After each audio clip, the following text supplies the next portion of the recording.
Hello and welcome to the mid-season update show. We are so stoked Alright, to how's have the you sound? guys here today. Too loud or It's going too to be quiet? jam-packed. I hope you guys are ready. Got your snacks, got your drinks. Strap in because it's going to be a long one. We got tons of balance, a ton of awesome skins, including the Avatar Battle Pass, and a rework and a remodel. And here to break things down with me, I got AJ and Pond from Design. How are you guys good? doing? Okay, perfect. Good. You guys are looking great today, might I say. I knew I would be wearing a new shirt, but I did not know all of y'all would be wearing a new shirt. Apparently, the dev team has a favorite FanForge item. For sure. Definitely. Yeah, I had to actually venture out of That was a troll shirt. the apartment to go get it, but it's been going good. I ordered mine day one that they went online, and it got here just in time. Yeah. You know, we had to get prepped and ready to go. And it's going to be a long show, so let's go ahead and get right to it, guys. We're going to kick it off with the bonus update that's going to be live next Tuesday, June 20th. And let's kick it off with bonus balance. Aphrodite going to be up first. Undying Love, ultimate ability. Bonus saying avoiding cult. Thanks so much, Jack Speedy, for getting this up. Thanks, baby. And it's going to be 90 seconds at all ranks here. Aphrodite's still putting up some pretty big numbers. This is a counterplay focused change, right? What? This item provides, or this ability provides, we're going to talk about a lot of items, but immunity and CC immunity, damage immunity and CC immunity for 2 people on a team, that's a really, really big fight swinging type of ultimate. Back to you. And low cooldown, and especially a low cooldown plus a low cooldown build, can make it really hard to find windows where you can actually make a play against Aphrodite. So something like this is going to help a lot of counterplay against her. Nice. Sure. All right, next up, Cthulhu. Nerfs. The big boy is getting a little bit of a nerf here in bonus balance. Descend into Madness, his ultimate ability. We're going to be increasing the cooldown there from 100 seconds to 120. We're also removing some damage mitigation during the wind-up. And then Transfuse, the ultimate 3, we're going to be reducing the healing on that. Yeah, it was really fun watching his release. It seems like he's been driving some people insane. Some people thinking he's really, really strong. Some people think he's a little underwhelming. He's nuts. Yeah, we're on the edge of he's pretty strong. We're looking to deal with some frustration issues people are having. The ultimate is obviously a really big swing kind of play that you can make. We're gonna make this cooldown a bit more appropriate for that level of power and give a little more counterplay to where if you're trying to burst him, you can't just use this as an immediate effective immunity. And then Transfuse provides some healing and some extra utility, toning that back down. Just hits towards like that big key moment. Overall, he's doing really well, and we're excited to see how people keep playing with him. For sure. All right, up next, Heimdall. We're going to be seeing a nerf to Gallahorn, decreasing the knockback strength on that ability. And then the Bifrost, we're going to be increasing the base time it takes to teleport. Here I'm singing a similar tune as Aphrodite. These are big counterplay changes. Heimdall uses that knockback strength mostly to interrupt people that are diving. I don't know what that number means. And the Bifrost, that is a pretty big change actually. 0.3 seconds, it might look like a relatively small amount, but in the terms of combat inside of Smite, that's a relatively long time. And that is referring to specifically the time he has to stand inside of his own crystal before he teleports out. So increasing that, it's gonna, both of these changes combined are gonna make Heimdall a little less safe to play. Really, he's got really strong damage and some control elements, which are kind of his features. No, really I know that. So much safety. So both of these nerfs are there to address that. It's hard to like compare like nerf for a Norse Hunter. Now it's time for 350 to 300 for me. Hell, gonna be seeing a nerf here in the next bonus update. Without like seeing it. Restoration, we're gonna be decreasing the damage on that. It's gonna count for both the light and the dark stance, and then we're also going to be decreasing the healing scaling on the light stance for this ability. Yeah, so we saw a lot of people really pick up Hell and see it as this very valuable mage. Her early game bullying potential is obviously very high, and the sustain she brings to a team are really high. So we're toning back both those aspects. The base damage on Decay and Restoration will kind of like limit her lane bullying ability as well as the decreased scaling on the healing will just affect her healing over the course of the whole game. I feel like these 2 adjustments are going to bring. I think they took that away. We need to. All right. It's just Norseland. We're just in Asgard. Another Norse god, a guardian this time, Jormungand, the World Serpent. This is a general change. We're just going to be decreasing the basic attack damage on Jormungand.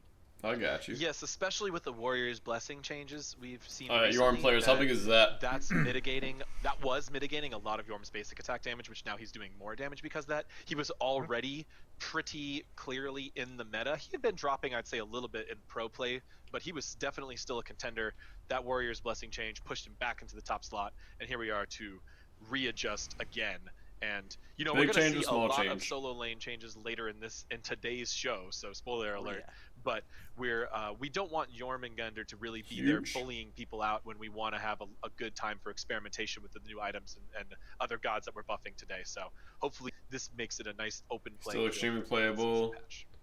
Pretty big, very noticeable. Right, it feels pretty bad. Right along. Next up is Nike. So literally all across the board. And saw some pro league play, and players tend to agree that she's pretty strong. So we're gonna be seeing a nerf to her barrier formation, decreasing the damage on that ability, and then Sentinel of Zeus. That's a big nerf early. We're gonna be decreasing the slow duration from 6 seconds at all ranks, and then making it scale up from 4 seconds to 6 seconds. That was a little OP. Yeah, we saw especially Nike jungle really was a thing that like pushed Nike into the forefront of competitive play, and then we saw some more flexible play from Nike outside of that. But the base damage on barrier formation was contributing a lot to clear and bullying capability, and especially that level 5 your ult, that 6-second duration slow was really the thing that pushed her over the edge. We're toning that back down to 4 seconds, giving players more opportunity to counterplay around it, but keeping the strength of her late game team fight. All right, next up on the list is Sobek, and we're going to be seeing a nerf to lurking in the waters here. We're going to be decreasing the protections that he gains while channeling this ability. This character is still one of the top played gods in ranked conquest, has been for most of the season so far since some buffs we did recently. We did a little bit of a nerf a couple patches ago, and now we're looking at another one here. Specifically, lurking in the waters is an ability that does a lot of things, right? It can do pretty big damage if you make sure you complete that channel time. It also makes Sobek really, really hard to kill. Sobek is already pretty good at escaping from dangerous situations. Sometimes, you know, missing that pluck can mean certain death for Sobek, but other times he gets out of things that you are just like, there is no reason that should have happened. So here we're just going to decrease this protection bonus a little bit. Not much, Mr. Make sure Mac. that he has those available punish windows. Again, you know, a similar theme as you've seen Hell, Nike, Heim, some of these other changes here today. Nerfs, we think that with these strong gods, and also where their win rate lies, a lot of times counterplay issues are what cause a lot of the frustration. So you see that we're here really focusing on that today. All right. Yeah, same blitz, honestly. We've got Yamoja. We're going to be making a change to Mending Waters, decreasing the shield, and then Riptide. We're going to be decreasing the movement speed bonus that allies gain after traveling through the Riptide. Yeah, I think we saw near, if not 100% pick ban for Yamoja, which is why she's kind of on this list still. Just the utility that she really brings to a team fight and that flexibility, especially with her Omi system, allows you to just spam heals and shielding on people, or to get them out of trouble, or to try and pick people with Riptide. We're just taking increased ult cooldown, shielding, as well as the utility of the Riptide for her own team, allowing teams to really kind of chase after Yamoja a bit more effectively. Cool. I gotta air out the pits, boys. For bonus balance, guys. Those changes are going to be live in game. Good patch. Guys, next week, June 30th. We've also got a few awesome skins that we want to show off. The first one being Living Weapon Tier. This is going to be a part of the Grim Omens event, the last chapter in that event. So if you guys haven't bought into Grim Omens yet, tons of awesome content there. And this tier skin is really, really cool. I really like how this one turned out. This was a kind of a difficult one when we were first coming up with the idea, but the artist execution across the concept and modeling team. Oh yeah. Ooh. Oh my gosh. Oh man, that hand is so creepy. Does he eat with that? Oh my gosh. Yeah, it's really a new take on a sort of mutant or maybe a little bit demonic type of theme. Yeah, for sure. The more I look at it, like the more things I notice that are just insanely creepy. Like he's got an entire mouth just on his side underneath his arm, and it's just like, how did that even get there? And apparently I heard from the animation team that this one has some sort of unique tongue animation that plays randomly. So yes, you guys are playing against this. Scary jaws open up and he has this like big lizard tongue that comes out, and it is like, you'll see it if you go into the game and you go to the god selection screen to look at his model in the game. You'll definitely see it. It's awesome. I always like those kind of skins. Creepy. All right, next up for Grim Omens, the last skin in Chapter 4 is Mystical Manipulator Nox, and this one is really cool. That looks really similar to one of our other skins. So another of our Mystic line, but with a twist. We did a bunch of the Mystic skins earlier, I think it was mostly last year. And this one we were looking at Nox, and we thought about really kind of approaching it almost more from the villain aspect, but within that theme. Yeah, when writing Cool, so the voice pack for this, we really saw like I like the kind hair. of like exploring like the idea that the mystic like archers kind of come in and like ruin her plans. Reminds me like Curly Cheetos. She's done with that. Super cool. Yeah, so now you've got a full team of mystic archers, and now you got the villain to fight against. It's going to be super cool. All right, the last skin for the bonus update that we want to show off today is Galaxy Forger Vulcan. This is another one in our new recent take on the Galaxy theme, and these are some of my favorite that we've done. Vulcan was a great choice for this theme. The way he constructs things, and he's got his turret there and his hammer. It's a really cool idea. Oh my gosh, I love the like black hole in the head. That's just cool. It's a really cool focal point. Oh, look at that hammer. Cool it's like chalk. Yeah. Oh yeah, it's dope. Or Thor for some reason. It's like galactic, but it has that kind of like prism structure on it, so it's like a solid object. Oh, that's cool. Really nice. I love how these have like, you can see like the stars floating and all the textures. These just, the art team just knocks these out of the park. It's super cool. I have curly Cheeto hair. That is it for I like our curly bonus Cheetos. update. That'll be live for you guys next week on June 30th. Now we just want to take a little bit of time to talk to about some community news for you guys. The first thing that we want to talk about is, you guys all see it, we're all rocking the For Fans by Fans merch that is newly available. All that stuff is available now. Tons of community created designs, shirts, hoodies. But how do you not like curly Cheetos? Tons of awesome stuff. I never go out of my way to eat them. I haven't eaten them in like 12 years. Shout out to Zelgot, who actually won the competition. And if you guys haven't played a game yet, you can play a game and unlock this avatar in game for free. Nice. And we got to shout out to our guy Rage and Cajun for designing this specific shirt that all three of us are wearing today. Yeah. It's great. But there's a lot of other really cool designs on there. This one's a little more comedic, but if you're looking for something more serious, we have a few from Rob Draws that are beautiful. There's some really cool stuff. There's some cute ones. There's some serious ones. We got a really good selection. For sure. All right, last up for community news, I gotta What do you plug think they should the license? Maxnomic chair. I'm not Dulcin, so I'm gonna Wait, try what my do you mean, best Huck? here. But we've got the Like, pre-orders put those available skins in for Smite, the or what? X Maxnomic chair, and we've got the code SmiteMax that you guys can use for a discount. And I actually heard they're actually throwing in a free embroidery to put your gamer tag or in-game name here. So yeah, like I said, I'm not Dulcin, but here's a video for you guys to check out.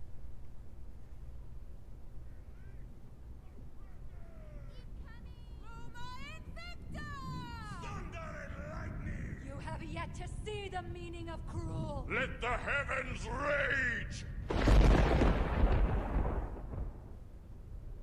Oh my god, chills. It's so cold in here.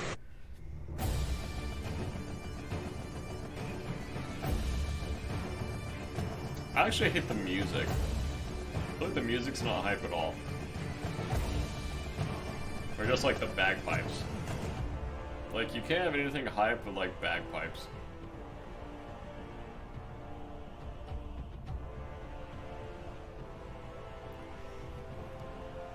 Like, the chair's actually sick. Bagpipes? Not so much.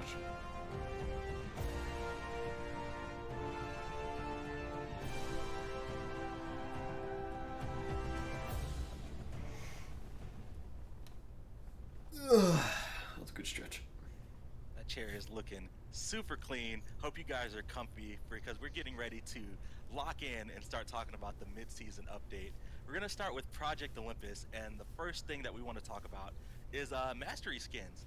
Looks like Kronos, Karna, Yanis, and Agni are going to have their Mastery skins updated. And correct me if I'm wrong, AJ, but we're done. I'm honestly afraid to say that myself, because it's something that has been 3 or 4 years in the making, but I believe as of now we have updated all of the Gods Mastery skins to the newer, higher quality style, and it's just, I mean, it's been a massive task. It feels very good to have finally completed it.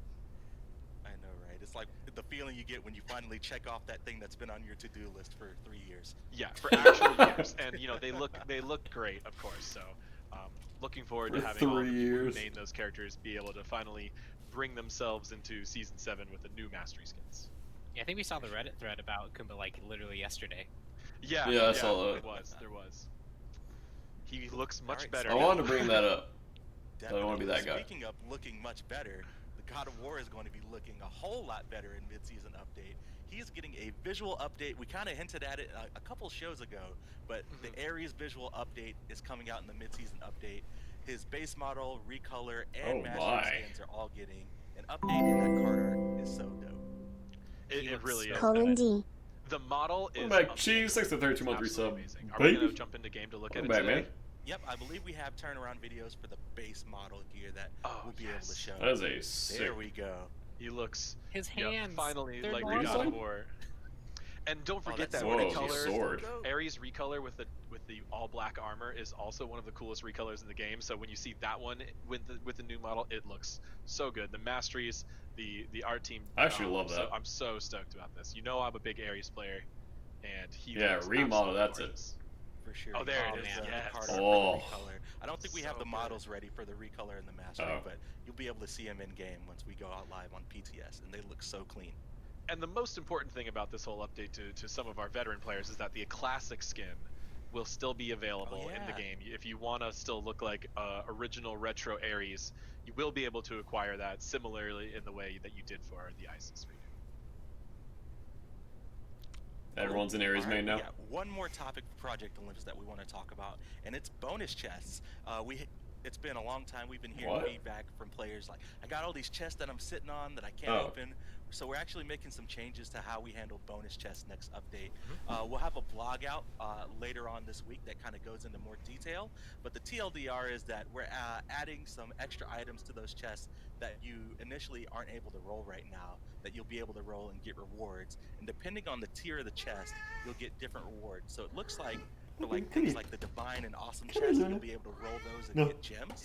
And then things like the champion, godlike, and hero chest, you'll be able to roll those baby. if you own everything in the chest. Hi, baby. Long time community request there. So those chests that you just haven't been able to get anything out of because you. She was looking like she wanted to jump on my chest, we're and now I would going to just give you turn straight up gems really bad. those better chests, which is really nice. So, yeah, a lot more changes to the chests, and we're going to give a lot more detail when we release that blog later in the week. All right, you guys ready to talk about balance? Yes, sir. For like the next hour and a half? Sure. Yeah, we'll see if we can get it done in a reasonable amount of time with so much stuff. All right, let's go ahead and kick it off. And for you guys watching at home, patch notes are live on the site right now if you guys want to follow along. So let's go ahead and start. Let's talk about ranked Pon. What we got going on for ranked? You have needles again. Yeah, so ranked, we're doing this is the kind of mid-season update we have for ranked. The big things here are we're doing the kind of same style of variance reset and the reset for the top-end players. We saw a lot of success with that over the course of this whole kind of like season so far. We're continuing to keep it going, as well as this is the first time this year that we're resetting the God leaderboard as well. So we stopped resetting the God leaderboard and allowed you to kind of build up your like, maybe you had like 5 gods you're really good with, you want to get them all to like diamond, show that off, you definitely could. But now we're resetting that, so now maybe there'll be another number 1 Kuzenbo main or another 1 Thanatos main. So you gotta actually play for those things. We have some more stuff in the works that we're trying to get out to you that we want to get out for mid-season, but we couldn't quite get there. So we'll have an update for that as soon as we can. Cool. All right, stay tuned for more updates on ranked. All right, next up, let's talk about Joust really quick.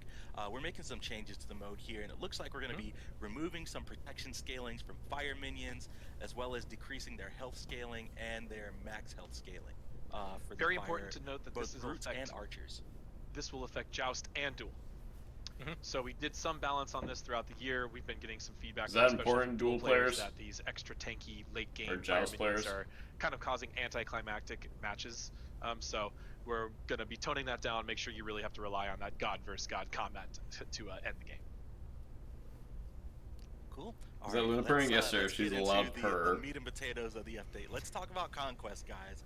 Give me the general idea of what's happening with Conquest in mid-season. We're tanks? Okay. Yeah, this is probably better for AJ. Cool. No, I'll get it. We were both trying to throw it to each other. Pon, you're my jungler. But this isn't for the. This isn't just for the jungle. It is a jungle update, but obviously in Smite the jungle affects everyone. Yes. Yes. So the big things that we're having here is the jungle is now going to be a much more living entity of the map. All the jungle camps as a whole are getting these new kind of treatments. Some of them will actually defend their own home territory. Some will be a bit more defensive. Each will have different abilities that you kind of have to play around. And if you don't play around them, you're going to be taking more damage. And that's all kind of culminating with, as well as some changes to the pacing of the jungle. What? How difficult they are to kill for both players who aren't junglers and junglers. So there's a lot to go over here. but we really did want to kind of overhaul the jungle, make it feel more living, make it feel like a bit more threatening, and something that with more investment. More threatening. Well said. And obviously, these are major changes here. This is not going to be good for ADC players who have to kill purple buff. Season, isn't that right, AJ? Yes, we What do you mean more threatening? They're just going to attack you as you go by? In Season 8, there will be a new Conquest map. I'm not going to say anything more than that. We just want people to know that Conquest is still very important to us as a development team, and this current map we think has been very successful. We've learned a lot of things from it, and we've had a lot of fun with it. No way. But in Season 8, we will be bringing a new Conquest map to Smite. That's so pog, dude. Exciting news. That's awesome. Let's go ahead and start breaking things down. Let's start with the Jungle Shrine. We're making some changes here. Now it's in mid-season. It's only going to require a single attack to claim the full. No. Also increasing the gold per stack from 5 to 10. Jungle buff. Double it, Pon Pon.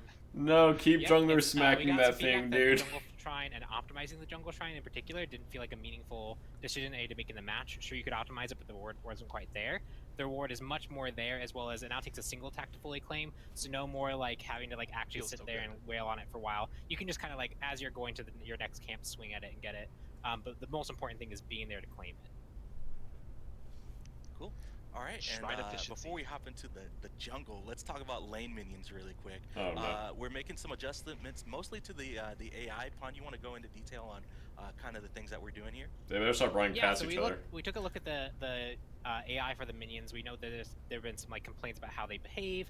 Sometimes they don't feel very responsive. So now we have separate AI trees for both melee and archer. So in the future, especially, we can do a lot of separate treatment for them. But we did a performance pass on them to make sure that they were performative.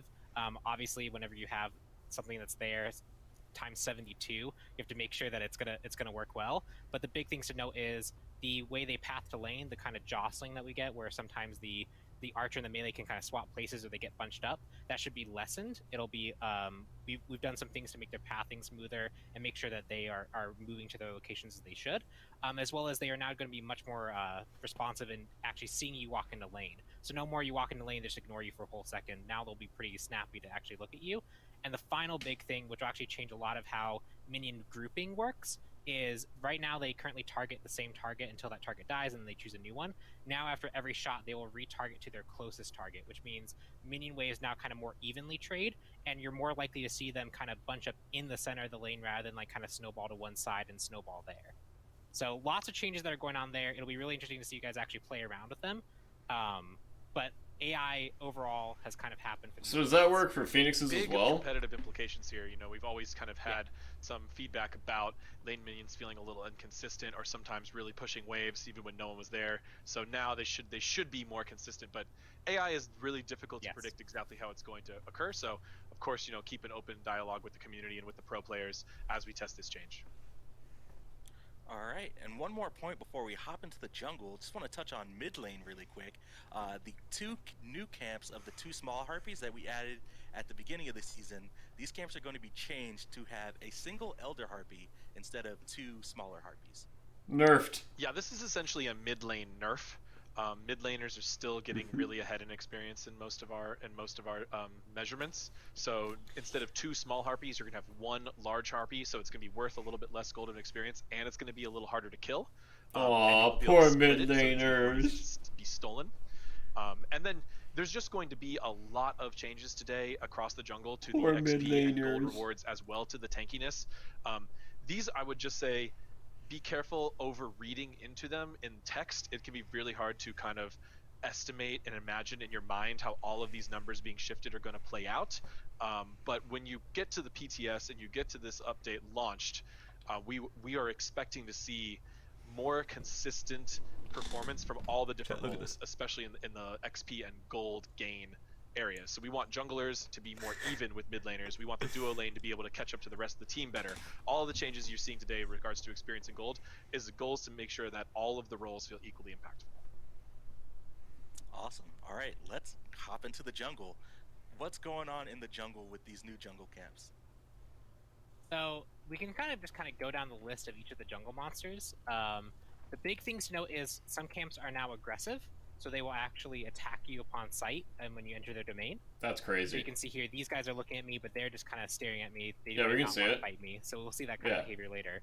But now these guys, upon being like tankier as well, yeah, we can see this. Also, you see that warning there on the ground? Yeah, I see it. They're attacking. Are we going in game? To... Oh yeah, okay, here we are. There we go.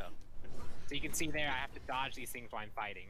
So red warning, got a sidestep. Oh, that's kind of cool. So every jungle camp is being assigned either aggressive or defensive. Aggressive monsters will attack you as soon as you enter the area, so you cannot even path through their area without them at least moving towards you and trying to attack you. Speed Wolf looks kind of crazy. Some of them will still be staying defensive, which is the way they currently behave. They won't attack until you hit them first.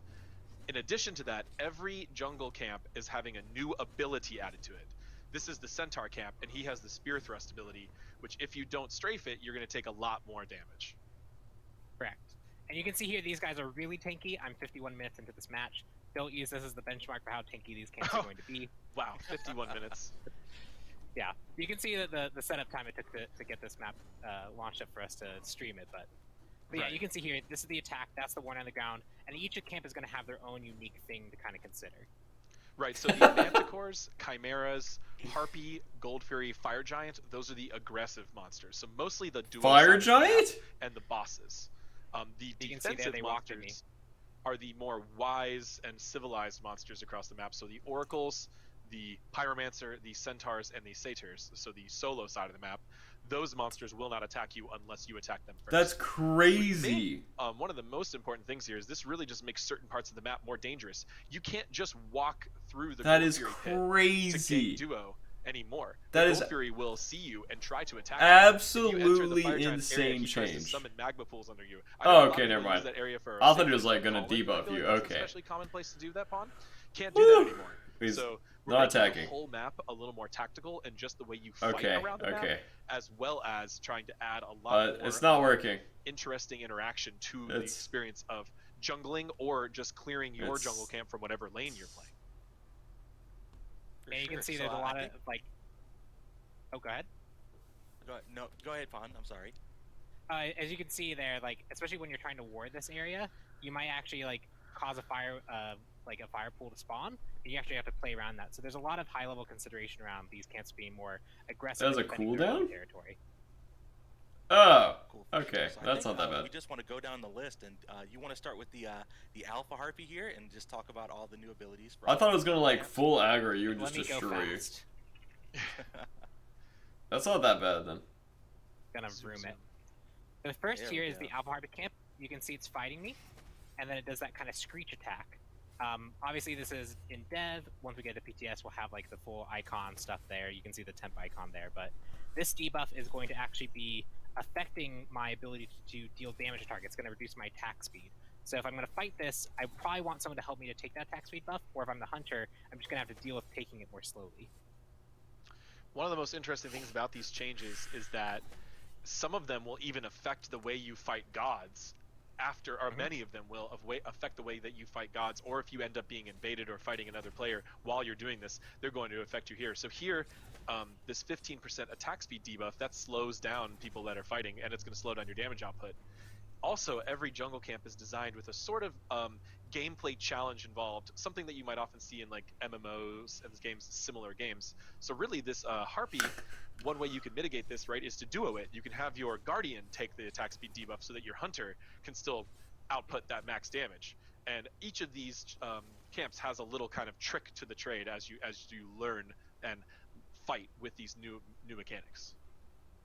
For sure. All right, next up we got the Elder Harpy and the regular Harpy. So these Harpies don't have any sort of new abilities, but they do follow the... That's gonna be aggressive so behavior annoying. trait. So if you walk into their area, they'll Right. go out to attack you. Yep. Wake up, The you Harpies now. are the Wake up, baseline baby. monster Wake up, for the you whole map. now. And even the aggressive type, especially pathing Wake up, through the mid lane, getting that Harpy baby. to come at you, Oh, has wake up, made me baby. jump scare a few times when I was just trying to gank people, or it could interrupt up, your baby. blink or some other things. You really have to be aware of your surroundings now. Yeah, I tried to hide in a camp once, and I was like, oh no, the camp is just, it's fighting me now. So it definitely it's- changes how you That's play. actually a huge change. Yeah. For sure. All right, So next up then- we've got the Manticore, or the red buff, and he has got a new ability called Berserk. And I believe we're going to go in game here for all of these and show you guys. Here I Oh, actually you're gonna have to get... Yeah, because he's super tanky. This one triggers when he gets to low HP. A lot of the abilities will a trigger as you're fighting them, like just shortly after fighting them, but some of them have specific cases. This one, when the Manticore gets to low HP, he goes berserk, starts doing that rapid fire tail stab They attack, hate mid laners. which is going to make you take a lot more damage if you don't clear him quickly. They hate mid laners. Kind of intended dev challenge here is to save your burst damage, save maybe an ability or two till he's already low health. Yeah, so you can see his attack speed right now. It's hitting for about 31 on me, and when I actually get him to that berserk range, crazy. he's attacking significantly faster, like probably 1.5 or 1.7, as well as like he is hitting harder as well. Especially early game, this can absolutely destroy your health pool. Yeah. Play around it. Well, do you have to take more potions now in mid? List, we've got the Chimera or the purple buff, and his new ability is Void Sludge. Oh no. I feel like I'm being really punished. Interesting. We did a wide range of different types of abilities on these characters. We wanted to try a lot of different things. So you have things like the Centaur or the Manticore, which you kind of just dodge attacks. But then you have ones like the Void Sludge. So what this does is whoever gets first aggroed by the camp will be afflicted by the Chimera's Void Sludge. It's an unmissable ranged projectile. It'll shoot at you. What this does is apply a long duration debuff that decreases your protections by 20%. So it makes you, quite vulnerable. But it also has another new side effect, which it makes you nearly invisible to minion AI. So you will be able to take more damage from gods, but you will also be able to make like power plays in lanes without getting the minions to aggro you. So you can do a really cool, interesting rotation after you fight this camp and you go to duo lane, where one of your gods and your team can actually prevent themselves from being attacked by the minions. Yep, there's a lot of really high level things that you can do, especially in like level 1 like lane pressure. That's like a thing that you're kind of like dealing with minion AI, making sure they don't damage you too much. This really changes up, like you can actually be aggressive and know that they aren't going to hit you if you utilize this buff effectively. Cool. All right, next up is the Centaur or Yellow buff. We kind of touched on this at the beginning of the segment, but if you guys want to go into a little bit more detail on his new attack, the Spear Thrust. What? Yeah, so this is a line warning area that is going to come from the center. Junglers get to deal with this, and I get my prots lowered by 20%? Especially early on in the game, where if you just I have to dodge a line ability. Oh, I lose 20% of my prots? And actually, like, kind of combat strafe to make sure you're not being hit by it. Oh, sorry, junglers. An extra thing to kind of worry about. I lost 20% of my prots. Avoid it if you can. That's the simple what? dodge it one. For this one that we knew junglers would be soloing by themselves often in the early game, we yeah. didn't want anything too fancy. Sorry, we guys. Want something that made them have to think a little bit more, made them have to move a little bit more. Are you kidding? So you will have to watch out for that. I'm not even like exaggerating right now. Like, what? Get hit by it. Cool. All right, and then last up for the for buff 20 seconds, Satyr or the blue buff, and we're right here. So what's going on with this? It really forces your support to be there. Yeah, this one has had some bigger balance changes as well. So now it's only a single Satyr, and he is worth the same amount of XP and gold as a normal trio of camps. So this blue camp is still worth the same amount. His special ability is that he will summon spirit satyrs to help him. These have very low HP, but do a lot of damage. And you'll need to make sure you save an AoE attack or a cleave to clear these while you're fighting him, or you will end up wasting a lot of your basic attacks on them, or you'll end up taking a considerable amount of additional damage while fighting him. You can see some of these abilities have cooldowns associated with them. So I was fighting him the first time he spawned them, second time it was still on cooldown, and now the third time he's actually used it again. They are quite squishy. They don't give any actual additional reward, but if you don't have an AoE ability to really kind of get rid of them, they're going to ramp up some damage on you pretty quickly. The cooldown is an interesting thing because even players can use the cooldown as a way to circumvent the mechanic, and we're okay with that. But you're wasting time, spending time letting the camp reset, things like that. And the cooldown is important because some of these, when triggered, I don't understand. I don't know how big that changes, honestly. Right? We didn't want us to have a whole army of good morning, Luna. Wake up, Luna. Wake up, I believe it's this one and the purple are the ones with strictly enforced cooldowns. Yep. Sorry, Trav, to keep Luna awake. All right, that wraps it up for buff camps. Let's start talking about some neutral objectives here. Pyromancer is up first, and the Pyromancer has a new ability called Infernal Ritual. What's going on with Pyromancer? So the big thing to note is now the Pyromancer, and when we get to it, the oracles they already were, are now CCable. And the whole point there is they have this long duration channel that if you don't interrupt and don't play around, it's going to actually pretty negatively affect your ability to clear them, or make it so that enemies are more easily able to actually jump on you and hurt you. So for Pyromancer here, you can see that big giant wind up into a actual aura effect that's on me right now. I have a debuff effect on me. And this one, I believe, is I take more damage. 15% increased damage from all sources for 10 seconds? Damage from all sources. Yeah, it looks like 15% if you get hit by it. So yeah, if you're That's fighting Pyromancer, insane! you interrupt this effect, the enemy team can actually come out and pretty heavily swing a fight against you. So Pyromancer might not be as safe of an objective if you can't play around this mechanic, or you don't have access to it, or it burn a stun and that gives an opportunity. That's actually crazy. So there's definitely a lot more consideration with when you're fighting the Pyromancer now. One of the main effects that you're going to see is how yeah, they can be interrupted by CC, but you don't want to use a CC like. If you're using a 5v5 here and your tank gets hit by that, or they have to use a CC on that, that's actually huge. You just kind of stand here and let the other team approach. This is going to make that's that huge. More like risky, if someone has to like, CC this thing, be afflicted by these additional abilities that these characters are now going to have.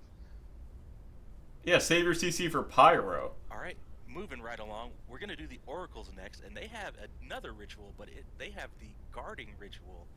And I'll go ahead and read what they've got going on. It looks like shortly after the Oracles are attacked, yeah, how does Fafnir Hammer work for it? Seconds, and if they successfully lead ability, they cast the Guardian ritual, which grants the Oracles 40% reduced damage from all sources. Yeah, so you can see there, I didn't interrupt the channel, and so my first leap did like 110 damage versus the 220 that it did when they were actually fully vulnerable. So if you don't interrupt this, it can drastically slow down your ability to clear these this camp and get vision on the Gold Fury. I feel like this is like I'm playing WoW now.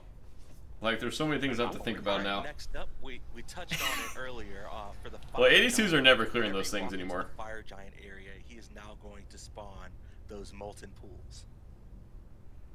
Yep, so you can see here I aggroed the Fire Giant, he's not happy with me, and now there's the fire pool underneath me. So easily avoidable. So is that a 30-second cooldown per god? If I'm trying to bait Fire Giant, if I'm trying to like push people out and get position on here, I now have a little more to consider, and it creates some opportunity for enemies to also counter engage.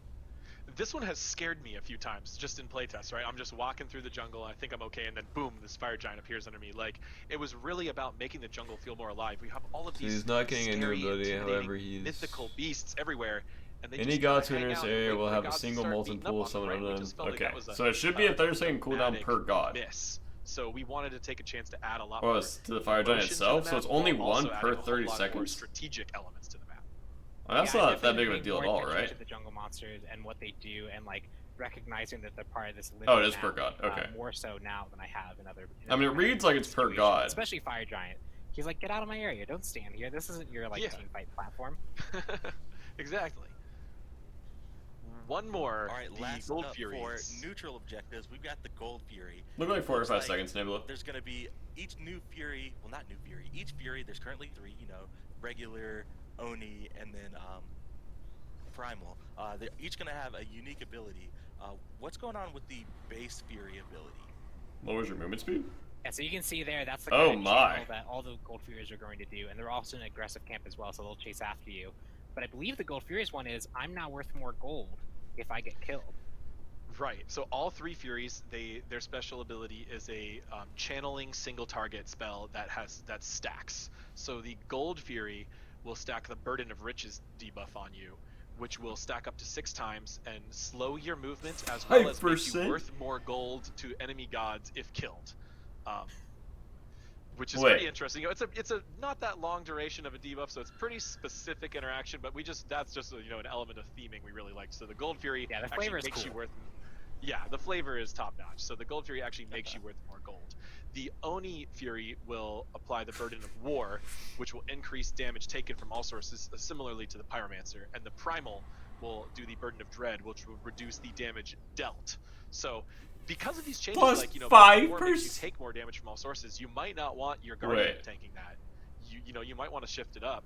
You know, oftentimes you still will. The Primal dealing reducing damage dealt, you definitely don't want like your assassins who you know sometimes start these camps on their own just because they have high lifesteal or something like that. You won't want them getting that stacked because they'll be losing that debuff. You can also interrupt these by wisely resetting the camp and transferring aggro between characters too, which I expect a lot of the pro players will master relatively quickly. But The thing is that this provides. We can barely tank Fire Giant. What do you mean? Around with this camp aggro to you, which is a pretty common thing to do. We want to make sure that that has a reasonable amount of risk and reward involved in that strategy. So along with all of these abilities, okay, pro players are screwed. Camp, almost all of them has a significant amount of balance notes, which we didn't go through and read all the numbers here because we're actually screwed. It'd be a little wordy for us to read out, but a lot like, of camps have been pros are already failing at most objectives because objectives are so hard to do and secure, and this is just making them harder. Junglers, making their rotations, so as far as where in the jungle they're reaching at what timestamp, that's gonna slow down, but their level and experience is gonna actually increase, and this also has a big effect on the rest is so of the hard. map. So, as I kind of mentioned at the beginning, we want to see a lot of playtesting, a lot of iteration, and a lot of feedback going forward to see how this feels. But it does a good job. 30% increased damage taken is insane. Roles be more equivalent in experience game. Insane. For sure. That wraps it up for all of the conquest. You're literally getting sundered lots of exciting stuff. by Gold Fury. Excited to see what players come up with when interacting with all these new jungle camps. Do you just draft like PvE now? To kick it off, we've got a pretty big shift to physical penetration. What's going on, guys? I don't know anymore. So similar to our changes for magical penetration at the start of Season 7, we were looking and seeing that in a lot of cases people could kind of build one item and suddenly negate a lot of tankiness in the game. And so we wanted to separate percent pen, make it a stat that people are more regularly and consciously building into their builds. And so like magical, where we created a few new percent pen options as well as some 20% options, physicals are also getting that change with a few tweaks.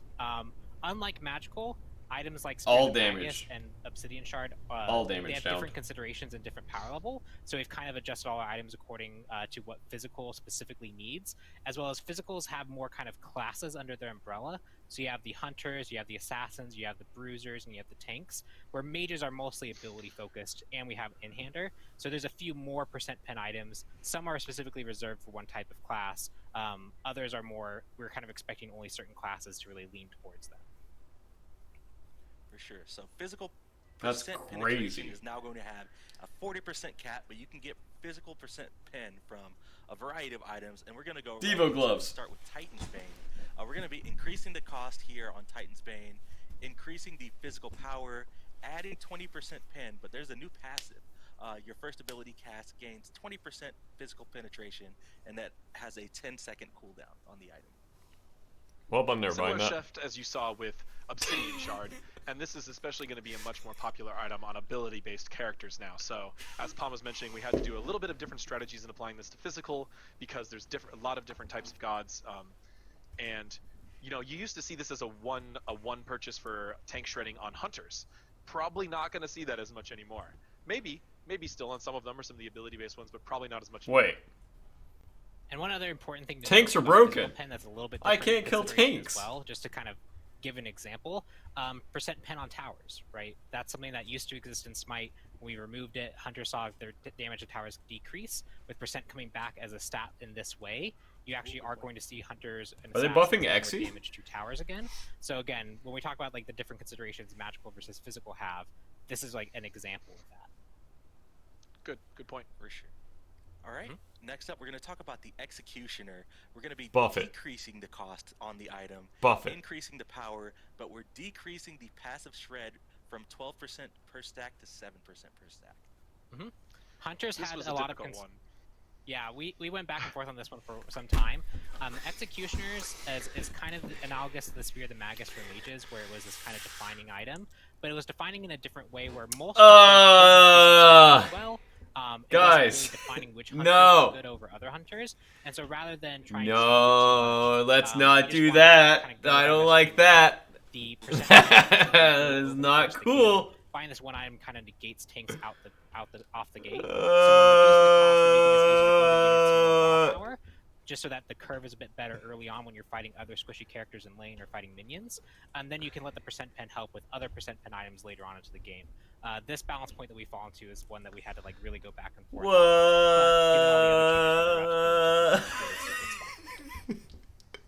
For sure. All right, hunter items up next. Atalanta's bow.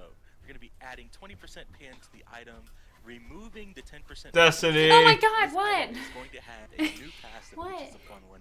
Whenever you get a killer assist on an enemy god, you gain Atalanta's agility, increasing your attack speed and decreasing. Hunters are back! We're back! This is half Fatalis. Or like less than that. We were gone, and now we're back. First. And then you get a reduced Fatalis-like effect. Let's go. And we can balance that 50%. We can adjust that as needed. But it feels really good to be moving quickly in all directions. This one's specifically designed as kind of a new 20% pen option. We're back, Destiny. Since we pretty much took away Titan's Bane. Hero? Except for some rare cases. Atalanta's Bow is your new option here. Do you guys hear that? With 20% pen on it and still already pretty good attack speed and power stats from before that were unchanged. It's losing the movement speed. We're back, but boys. It's gaining so much more. You're not buying an Executioner, you're buying Atalanta's Bow. 20% penetration is a pretty huge swing here. Yeah. And this passive is really strong. Really lets you feel powerful and lets you follow up on kills. I love Atalanta's really Bow. well. I know. Yep. Cool. All right. Next up, we've got Rage. Quick nerf to Rage here, increasing the cost by 100 gold. 2,300. Oh no, 100 gold. Rage is one of those items that Crit's we've dead. seen really pick up even when they're not going crit builds. So we feel it's a bit too effective for what it's Welcome doing. back. But Live on given Mix the with amount 213 that we're sub, about to baby. shake up Hunters, obviously the Yep, executioner Crit's dead, we Destiny. talked about in physical pen shift. We wanted to keep that somewhat relevant to where it currently is and let players You have to play stay around for and do one some more balance wave. afterwards versus doing a What? That's what I'm large saying, change Luna. to Rage right out the gate. It's too much. We do recognize that it's a pretty strong item as a whole, and so we're giving it some cost increase to kind of note that. All right. We're next dead up, again. Silver Branch Bow. We're going to be adding 10% physical penetration, removing the 10 flat pen, but we're increasing the physical power that you gain from the passive per stack. I swear this item is going to be good one of these days. This overcap is just a really cool theory crafter type of passive. People really like it. There's a lot of places where you can kind of accidentally build yourself into too much attack speed on certain hunters, especially ones with really strong stims. Oh, poor So I think this hero. ability is, or this item passive is just a great necessity for the game. Now that it's a percent pen option, you can also slot it into builds to round out the amount of tank shred you need, and increasing the amount of power you gain from that passive. Just going to make it more powerful on those high attacks. Listen, chat.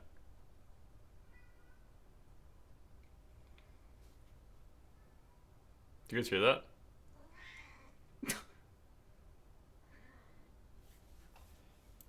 From 10 to 7, but we've got a new Shuriken coming onto the What are you battleground. doing? Well, I was trying to lean on your shoulder because I can't read This is chat. a brand new Go item. over there. It's Why? 2,500 gold. It's got. What do you 20 mean, why? Power, 10% attack speed, 20% crit chance, and a passive. Wait, what is Enemies hit this? By your critical strikes have 40% reduced healing and regeneration for 8 seconds. Yes, we saw Hunters especially kind of struggle to really build anti-heal options against teams with high healing. Toxic Blade kind of existed Didn't for high this used to attack speed exist? options. Yo, You first might world be able problem, to these were justify good some 10 building subs, characters, baby. but there wasn't one that really felt Welcome everyone. hunter-oriented. Thank you so much And for so this the world Shadow Steel problem. Shuriken really fits that slot. Thank you. Obviously, you're taking a pretty big hit on your offensive stats. 20 power and 10% New attack speed Shuriken? isn't Oh, okay. much to really go with a crit build. But if you are building that, you have the other synergy items. This can be a pretty good slot for any. I'm never buying it. That's not my job. Next up, talking about crit builds, Poison Star. We're going to be decreasing the attack Hero's speed crying by so much. 5%, and increasing the physical power from 30 to 35. As we were creating the new Shuriken, and as we're making some pretty big changes to Wind Demon, as you'll see next, we wanted each Shuriken to have a specific stat that it excelled at. Right, Pon Pon? So the Poison Star is now the high power Well, more power. Shuriken, whereas the Shadow Steel is the Yeah, I'm not buying crit that. chance. It's not my job to and anti-heal. Wind Demon is going to be attack speed. And Have fun, mid penetration. laners and junglers. As you see here, spoiler alert, we're about to give Wind Demon penetration, which I know is really scary, but wait until you see it. Wait until you see it. Hunters are Let's broken. go ahead and talk about Wind Demon here. We're Yep, going to we're be broken. decreasing the crit chance from 20% to 15. We're broken, Destiny. Decreasing the power from 30 to 25. And the passive is now going to provide 10% physical penetration in addition to attack speed and movement speed. Yeah, so Wind Demon getting 10% pen is something Crit's that back.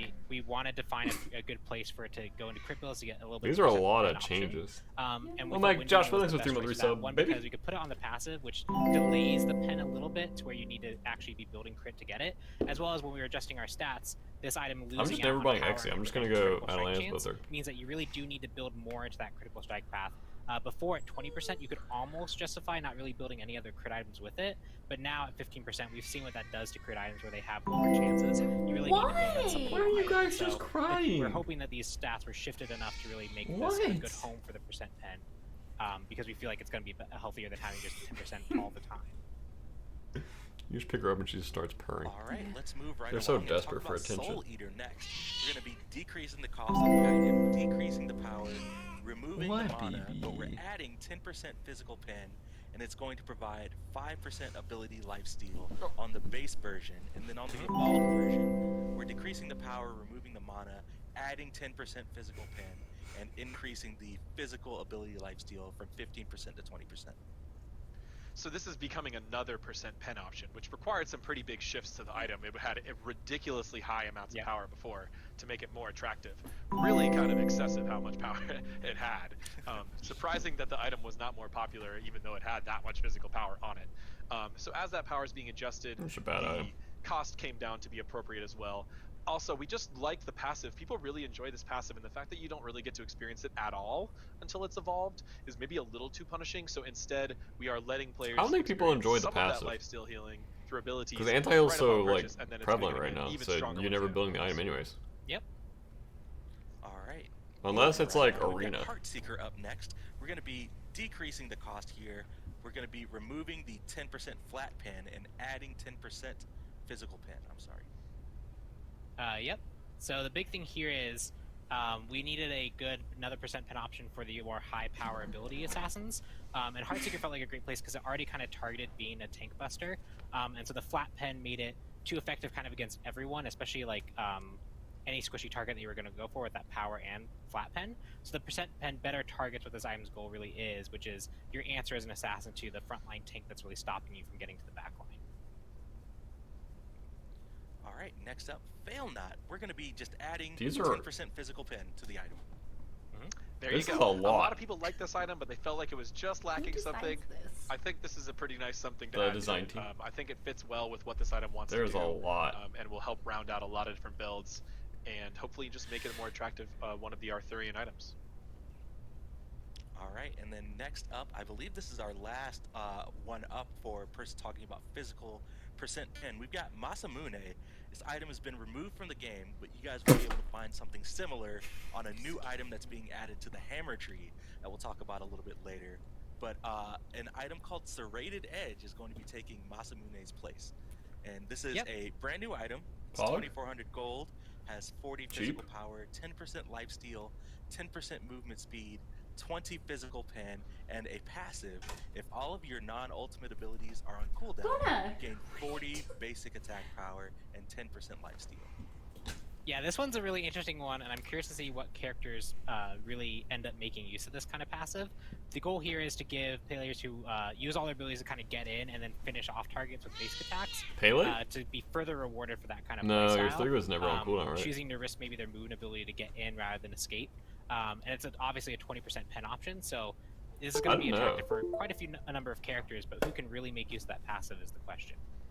Yeah, this is the assassin 20% pen option. So we have, for the as we kind of looked at all of the penetration across the board, most of the items we talked about today have 20% or 10%, and you'll be able to build those in some combination to reach Probably that it's 40%. like That's what because you don't really want to jump a lot of times. A lot of new build diversity going forward. But if you do jump, it's insane. Melee only, so this will be available to assassins, but you'll also have Titan's Bane and Atalanta's stairs, buddy.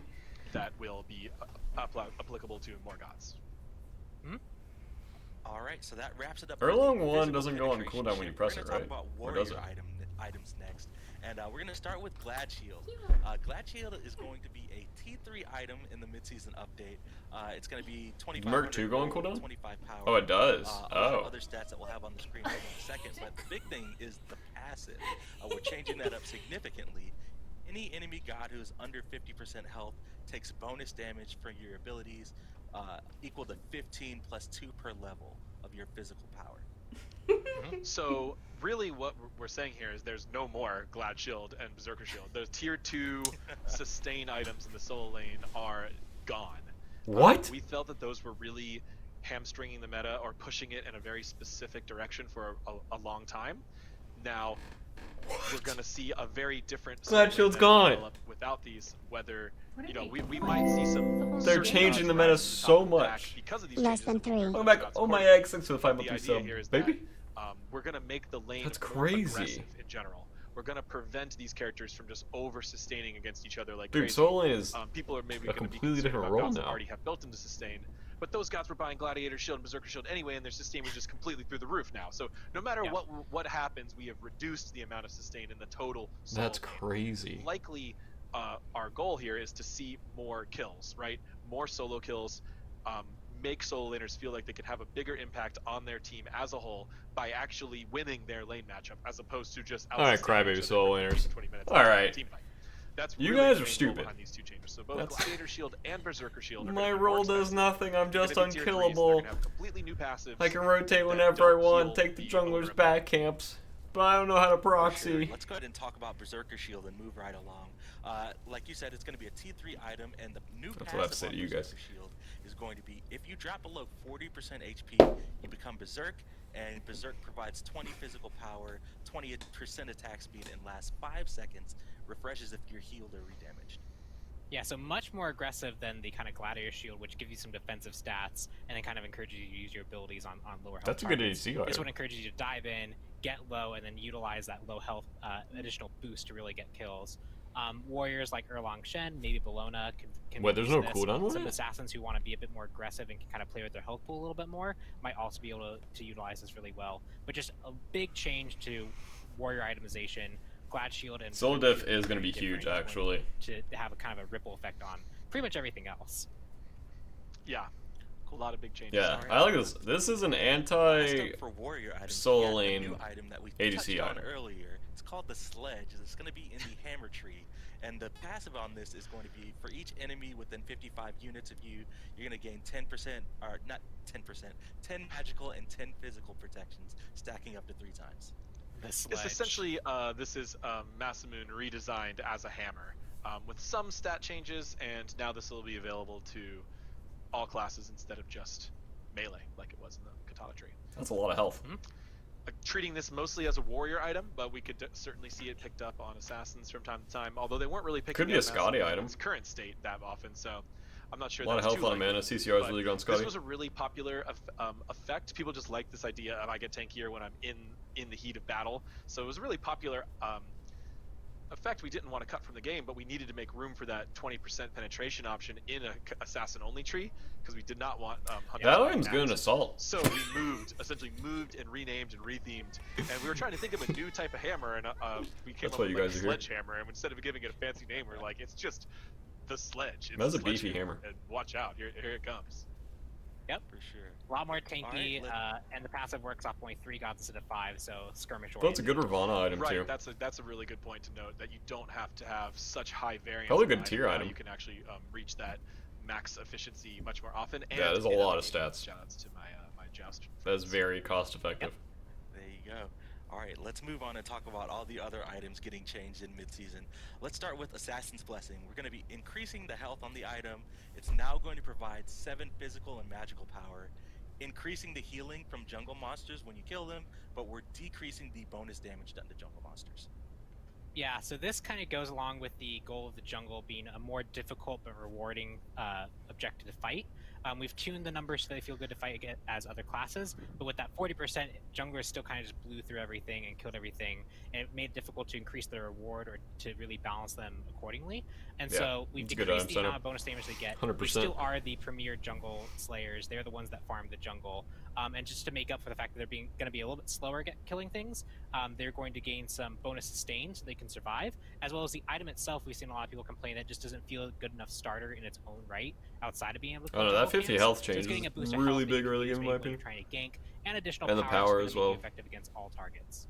That's kind of an early game buff to junglers. I mean, Next up. But I don't know how much the damage sorry, done go ahead and interrupt. changes Just a lot of times, from the 40 to 30 with the power. We've heard about Assassin's Blessing needing to have a little bit more wider application, as Pon touched on, the shift down, and just want people to understand that you're going to be also experiencing this on rebalanced jungle camps. With different tankiness stats too, so things are going to feel a little different, and we just want to encourage experimentation. Try out a lot of different junglers see which ones really feel like they work. And Not sure, Savas. And we'll be excited to watch and try out those changes ourselves. For sure. All right, wait, is it Blitz with 7 power? Staff. We're going to be increasing the base power from 65 to 85, but decreasing. I feel like early game it's better, and then it scales off. Per stack that the item grants. Like once the power starts falling off. Even though this looks like a shift, it's actually a buff because it's buffing it at both stages of its life cycle, just not buffing it as much late game. This was an item we redesigned at Season 7 and we preemptively nerfed before launch because in our internal testing, that Warlocks? It was extremely powerful. However, we launched it a little underwhelming, and then, you know, all players weren't there for internal testing, so they never saw that powerful Warlock staff build that we were running. So we're wanting to make sure that we make this item actually a viable option for mages, and we think that the healthier way to do that is through more power. I think it's good for us to have a power health balanced item. Putting too much tankiness on that item is gonna cause problems. Oh, are they tankier now? Or the buffs tankier? On this specific update on giving it more power. I thought they were same health. All right, moving right along. Book of Thoth going to be seeing a decrease in cost. Yeah, we've seen a lot of builds kind of divert from doing these more stacking items. How much tankier are they? Focused investment. Or is that later in patches? Part of that's just because they were difficult to really build into as they should be, but they're a bit too difficult for that. So Book of Thoth, getting a cost reduction, making it easier to start that build path and get some of its power. We've seen some DPS like kind of calculations around like how it compares to other items. I'm still giving away bananas. The difficulty for building it. Not at the moment. I'm a little busy. The amount of power you got out of it. So making it easier to build will help that. All right, next up. I don't know if people will buy Book of Thoth. A new item that we saw this year. We're just increasing the magical power here, and then also increasing the bonus minion health that it grants. This is essentially a revert. People saw this item at Season 7. I think they just got like a little bit of sticker shock, and we listened to the feedback and we nerfed the item, and then when it launched, pretty much no one bought it. So we're buffing it back in a few ways to hopefully bring it back to being a viable option. You know, maybe opening up the soul Guardians. Yeah, that's what I was gonna say. But you know, that's a weird item to your build. I feel like we really ever got to see it really tested because we might have nerfed it pre-Season 7. Chicken. What? All right, next up is I just watched Rock Freak in the song. Thank you. We're going to be decreasing the time it takes to heal. It's a hard name to read. And regain 15% mana from 5 seconds to 3 seconds. Yeah, with some sustain options. Are they fighting? Kind of Warrior Bucket. Some of the other sustain options that exist could be a bit more effective. Male Renewal takes a long time to really get the help. Oh, they weren't actually tanky? Secure an objective or win a team fight. Just making it easier and also making it less prone to being overwritten. Because if you only get like one tick, that's actually huge. Another objective, it would kind of eat the rest of it. That is crazy. Much more of it is going to be effectively going to you. I'm back. Buzz 6 with 20-month frenzy. Oh well, this happened while I was away. XD. 20-month frenzy per second on this item. Buzz. Yeah, Stone of Gaia, although we haven't seen it much in the meta, it is a pretty consistently popular item in our casual player circles. You know, Gaia's just hard to buy because playing Assault, players playing at a slightly lower skill levels of Conquest. That extra free sustain just feels really good. But it's been, I think most people would agree that it's been feeling underpowered for quite a while. So we're just buffing that sustain. And Isaiah, you said it really well. As we're shifting some of the sustain options around here, we're not necessarily eliminating it all from the game entirely, but we are making it focus towards a little bit more mid-game to late game when you buy it. It's going to be harder to rush, and focusing a little bit more on specifically tankier or aggressive items being separated as opposed to items like Gladiator Shield. This just gave you the perfect rounded out stats of all attack, protection, counter, CDR, and healing all in one item. That was just too much in one place. Yeah, it does. Sure. Gato. All right, here is a spicy one for you guys. Hide of the Nemean Lion. No! Removing the current passive, and it's going to have a new passive. Yay. Every 15 seconds, the item is going to generate a block stack for the owner. No! Yeah, reflect damage is one of those things that, like, when it's strong, it feels bad to play against.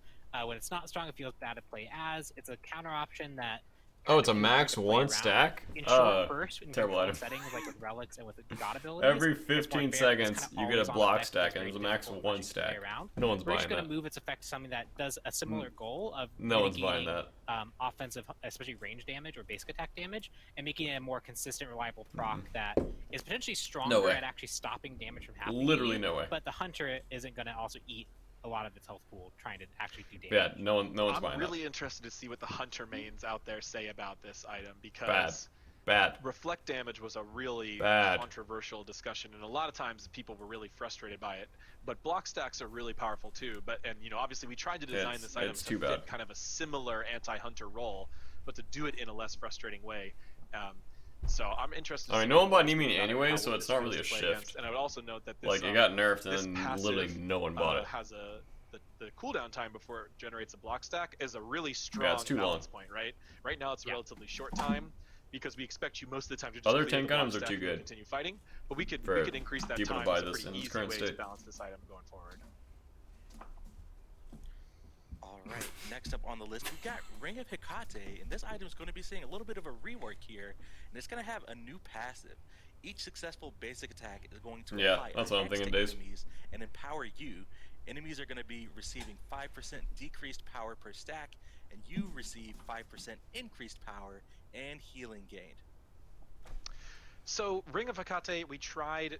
That's Ring of Hecate? I'd say to rework a ring item on season 7, which is okay, I think our goals at that time made sense, but we really kind of found that we can't outcompete Bancroft's Talon without deleting that item from the game or heavily reworking it, and that is a really popular item. So we're pivoting on Ring of Hecate, making it more magical ADCs have making it more old Ichval kind of boxing focus. Yeah, so that's really crazy. This is kind of reminiscent of Ichval, but for mage ADCs. So you can build into this in a later game, and you can use this when you're insane. In that stage where most of the team has left you alone. I think that in that broken. long lane, and you're 1v1ing the enemy hunter as a way to get a really strong power that swing is and insane. Swing.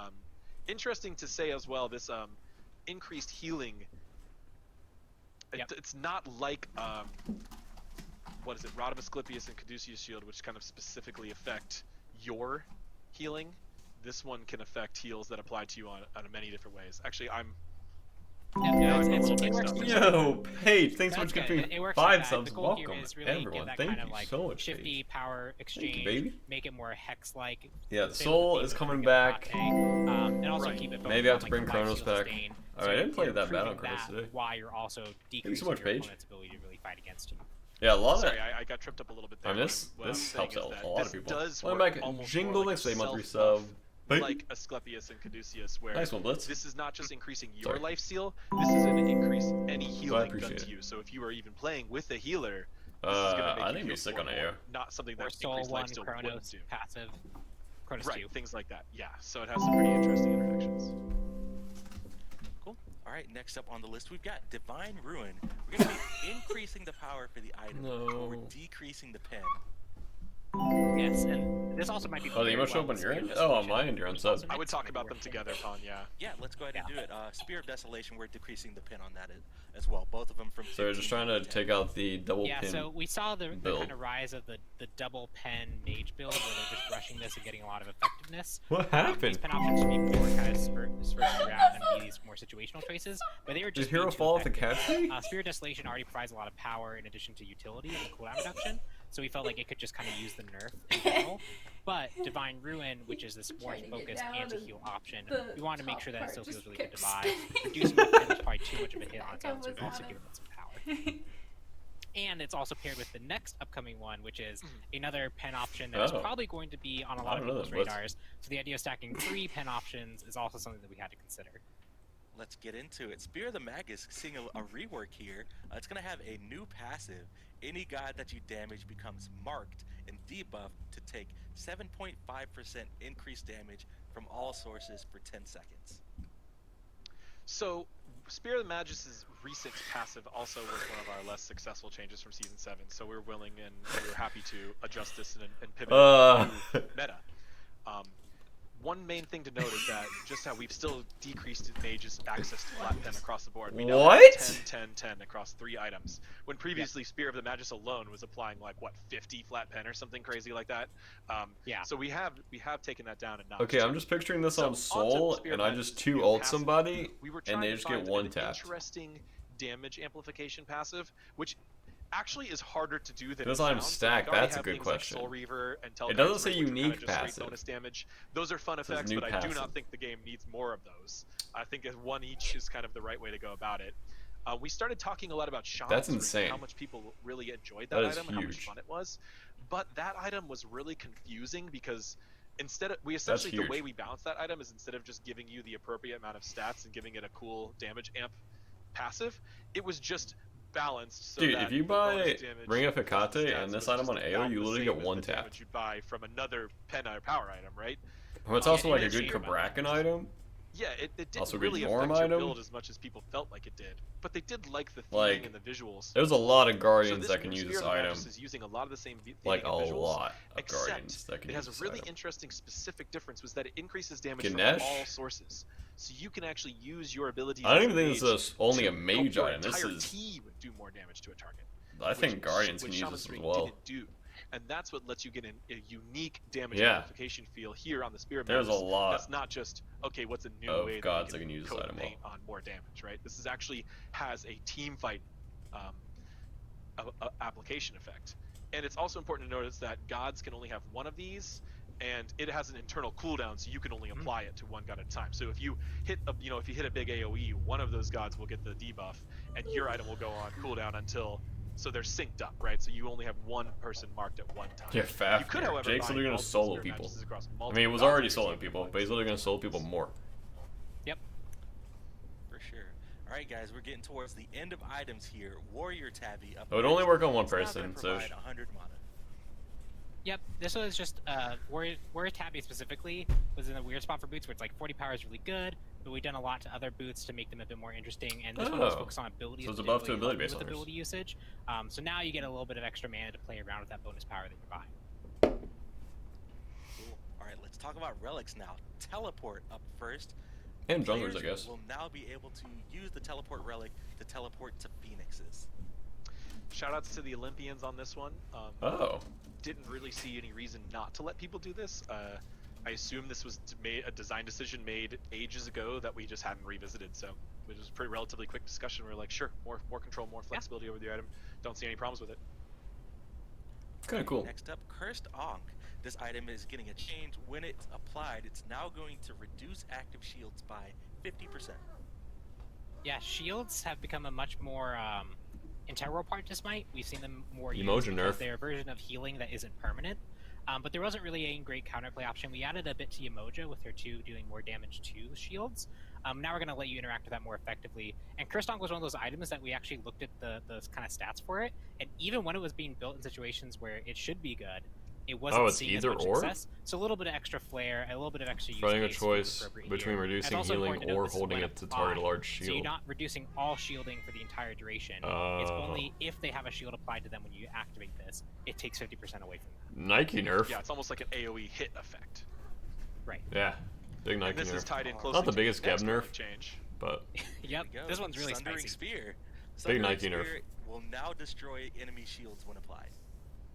Yep, so another anti-shield, but stronger single target. So this will destroy any amount of shield blue health that the opponent has at the time you hit. See you later.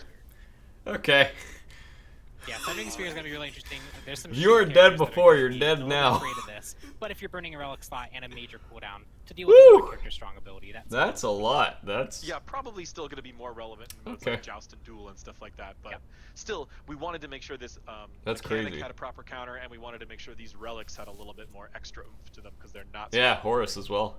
If someone lands, you just can take the shield. All right, that wraps it up for items and relics. It's time to talk about gods, guys. And before we get into it, just wanted to kind of preface our god section here. This is big. One rework coming in mid-season. It's going to be for Ratatoskr.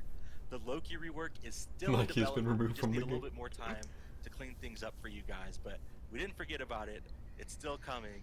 We're still working on it, but Ratatoskr is going to be receiving a rework in mid-season update. I'm going to go peach. I'll be right back. Yeah, thanks, Isaiah. I don't want to get into too much detail about Loki, but obviously that rework we find is going to be very difficult to execute and to launch, and it's got a lot of attention being paid to it. So we want to make sure it gets the proper time, not just from the design team, but from the art team and the tech team as we're approaching Loki. And just this mid-season was huge. You know, we have some of the most insane skins we've ever made in the history of Smite in this update. We have a lot of crazy stuff from the art team and the tech team across the board. So Loki is going to be delayed a couple patches, and Ratatoskr, who we feel like we had a really clear path forward with, is going to be our feature rework for this update. All right. Because I know people want those acorns back. I know. Let's talk about the Acorn of Yggdrasil. And I'm not going to read all of this. Do you guys just want to talk about what we did to Acorn and how we're moving forward? So one important thing to know about this rework kind of out the front is Dart's unchanged. Flurry is unchanged. Acorn Blast has a slight balance adjustment, and you'll see it, as well as the ult is unchanged. So players who like the current flow of Ratatoskr's kit, it's there, it's fully intact, and all we're doing is adding functionality based off the old Acorn system, where you'd buy an Acorn and your abilities change, or you get different effects when you use your abilities. So if you like current Ratatoskr, it's all still there, and now you get to the choice of what you want to really augment on it. So you make that choice with the Acorn at Yggdrasil. It now has two different kind of branching trees, the lively side and then the nettle side. One is more focused on tankiness and health, and the other one's more focused on more offensive-oriented playstyles. So if you want to hop in, we can actually start off. Pon was the Rat solo working on this Ratatoskr change, so I'm going to let him do most of the talking. But really, the goal of the Acorns is to facilitate many different play styles. So each of the Acorns have, specific roles or specific lanes that we think they'll excel in. I think it was always for some move speed. Cool. All right, let's go ahead and talk about. We talked about the two trees. Let's start off with the Evergreen Acorn, Pon. Yep, so the Evergreen Acorn is going to give you some power, some movement speed, and it's actually going to increase your maximum health pool based off how many health items you have. So obviously it's skewing more towards the raw tanky side, letting you engage with the ultimate. And its passive is familiar for players who use the current Acorn. When Ratatoskr deals damage to an enemy god with any ability, he restores 7% of his maximum health and mana. So this lets you really dive in, utilize all your abilities to stay healthy, and be that kind of like front line for your team, if that's the playstyle. Does that scale off of item health as well? It's probably the simplest Acorn, but it's also one that matches its current playstyle pretty closely. And a lot of people kind of like this really idea of like being the front line, engaging with the ultimate for their team. So that's Evergreen. And it's also important to note, I don't know if we're in-game. Yes, we are in-game. Awesome. You can see here that I actually have 2 Acorns following me. It should be 1. We're working on it for BTS, but know that you will have the Acorn following you. And when you buy Acorns, you can see here, now it's glowing the color. Look at that. You got a little friend. It's also important to note that this works on every skin. So every skin has its own unique Acorn. So like the anime ones, they are more this kind of like cell-shaded style. For the Christmas one, it's actually the ornament. So you get a little bit extra flair in all your skins as well. Nice. And a good way for your allies and enemies to see which Acorn you're using without having to use the scoreboard. Yep, so that's Evergreen Acorn. I can show you really quickly. Just get a little bit of damage on me and then go find an Odin bot. And you can see abilities function about as you would expect them to. You get a nice burst of health. You can see also how chunky that heal is. So you can definitely sustain yourself pretty aggressively in a team fight. Yeah, that's crazy. So this is your more frontline focused ability healing. That's a big heal. You can only have 1 Acorn at a time as well, similar to old Ratatoskr. Percent of max health is powerful. Yeah. And the idea here is we want to shift you towards the playstyle that you're going towards. If you want to play that frontline, that's what I thought, Mineral. You're going to need that health, because that's something that you don't have in this assassin. So this kind of class shifts you, similar to almost masks, just without the drawback. He said mask. On to the next one, we got Thick Bark Acorn. Oh my. Yep. So this one is a little bit less power, but now you get bonus protections, again class shifting in a similar way. And when Ratatoskr deals damage with an ability, he restores 3% of his maximum health. This is shared from the Lively Acorn passive. So this whole tree kind of gets that extra benefit. But Flurry now provides protections equal to the protection shred from enemy gods. So the more you shred, the more you're actually boosting. Flurry gains an additional charge? Flurry just gets an additional charge. You get to use it twice. So you can buy it here. You can see I also have the passive meter kind of indicating my cooldown status. So you can get an idea of how many Acorns you have available for you, or how many Flurries you have available and when they're going to come back up. Let's go back to the Odins real quick. You can see my tankiness is already up a little bit, but now when I flurry on these 2 Odins, I have quite a bit more protections. And I can keep stacking that up and refreshing it, especially on multiple gods, so I can get a large amount of protections very quickly. It went to 193! So dive in, shred protections for my team, and be tanky so I can serve that frontline role. Rat's first pick, first ban? What? Let's switch over to the nettle side and start with the bristlebush acorn. So Doc? So nettle is a bit more power than the live acorn, but it doesn't have a passive to shift it as much. But bristlebush is 20%, or sorry, 45 or physical power, 20% movement speed, and 20% critical strike. It can chance. crit? That's not cool. Crit acorn. No. Crit acorn. Ratsopp again. Yes, it's crit Yeah. acorn. No. So Welcome back to Rock old Rat used to Sub, have baby. dart crit. It was in a way that was much more variable. I don't like a lot more that. things going on with it. This one more focused on encouraging you to dart in, get a really powerful dart out, and then follow up with basic attacks on your slow target that you've isolated.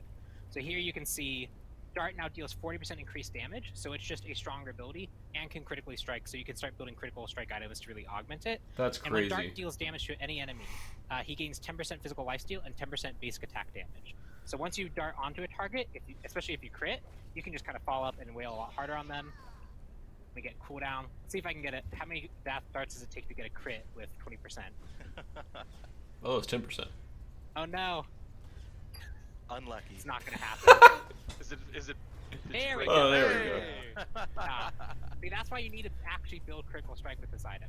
But there First you can time see this item gets built in Pro League, it's gonna happen on the first start. Yep. I'm gonna get ganked in one shot. So lots of interesting stuff.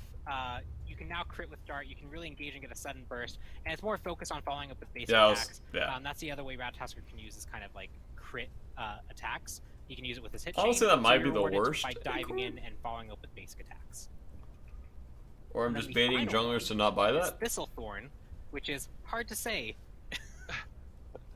I have to slow down every time I say it. Bristlebush. I think it's easier than it's harder than Bristlebush. I think Thistlethorn. But Easier to say. yep, 45 power, 20% movement speed, no critical. How far? strike It's chance. 5 But acorns. Enemies hit by acorn blast are debuffed, taking 5% additional damage from Ratatoskr's abilities, stacking up to 3 times. Acorn blast now fires 5 acorns. Is it wider? You can see here. Oh, so it's the same. Okay. You got 5 acorns. Nuts. Important to note. Important to note I'm sorry. that you only still need 3 acorns to hit the stun, like the base acorn blast ability. So that has been updated to be more clear, but this means that this tool is not only a much more powerful straight up burst on targets, but it's a bit more of a reliable range stun. You can see if I get a little bit closer, I can actually That's start kinda cool. reliably stunning people at range. So lots of interesting things here, but the focus is use Acorn Blast. Tank Rat seems better. Really set up bonus ability damage IMO. for the rest of your abilities, and then follow up with that ability power. So this is the more standard assassin ability user Ratatoskr experience. I feel like we just go with Tank this, Rat, we also did Acorn Blast. like Got tank some Acorn, balance adjustments and to the then ability, right?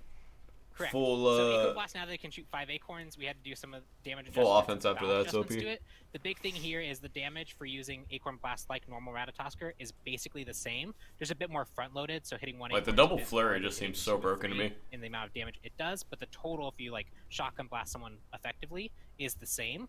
And then that means Acorns 4 and 5 deal reduced damage, so that the damage doesn't go out of control. Because if it got full damage on each Acorn Blast, this one would just be the top tier Acorn. Its damage is a bit more reined in, so that each Acorn has its own unique use cases and feels balanced compared to the other ones. So it did get one balance adjustment on one of its base abilities, but outside of that, Ratatoskr functions the way you'd expect, and now you can focus on being an ability user, a more basic attack focused user, and darting in aggressively. You can be the bruiser for your team and really shred prots on the enemy team, especially because you have two charges, so you can really keep that shred up. Or if you just want to be the front line and be super healthy and tanky, you can go the Evergreen Acorn and get a lot of health. So lots of ways to shift Ratatoskr. Maybe we'll see him not only in the jungle, but maybe in the solo lane, maybe even in the support role if you can figure out how to make that work. Just really Well, Jake interesting can stuff figure with it these out. acorns, and we're happy that we could bring back this kind of unique part to Ratatoskr. There's someone that can figure it out, it's Feel Jake. would be good for the character. For sure, it'll definitely be cool. Oh, to see, rat support with what, Mage what ADC. players are picking up Or Mage specific auto attack, acorns for Mage different ADC. situations. Right.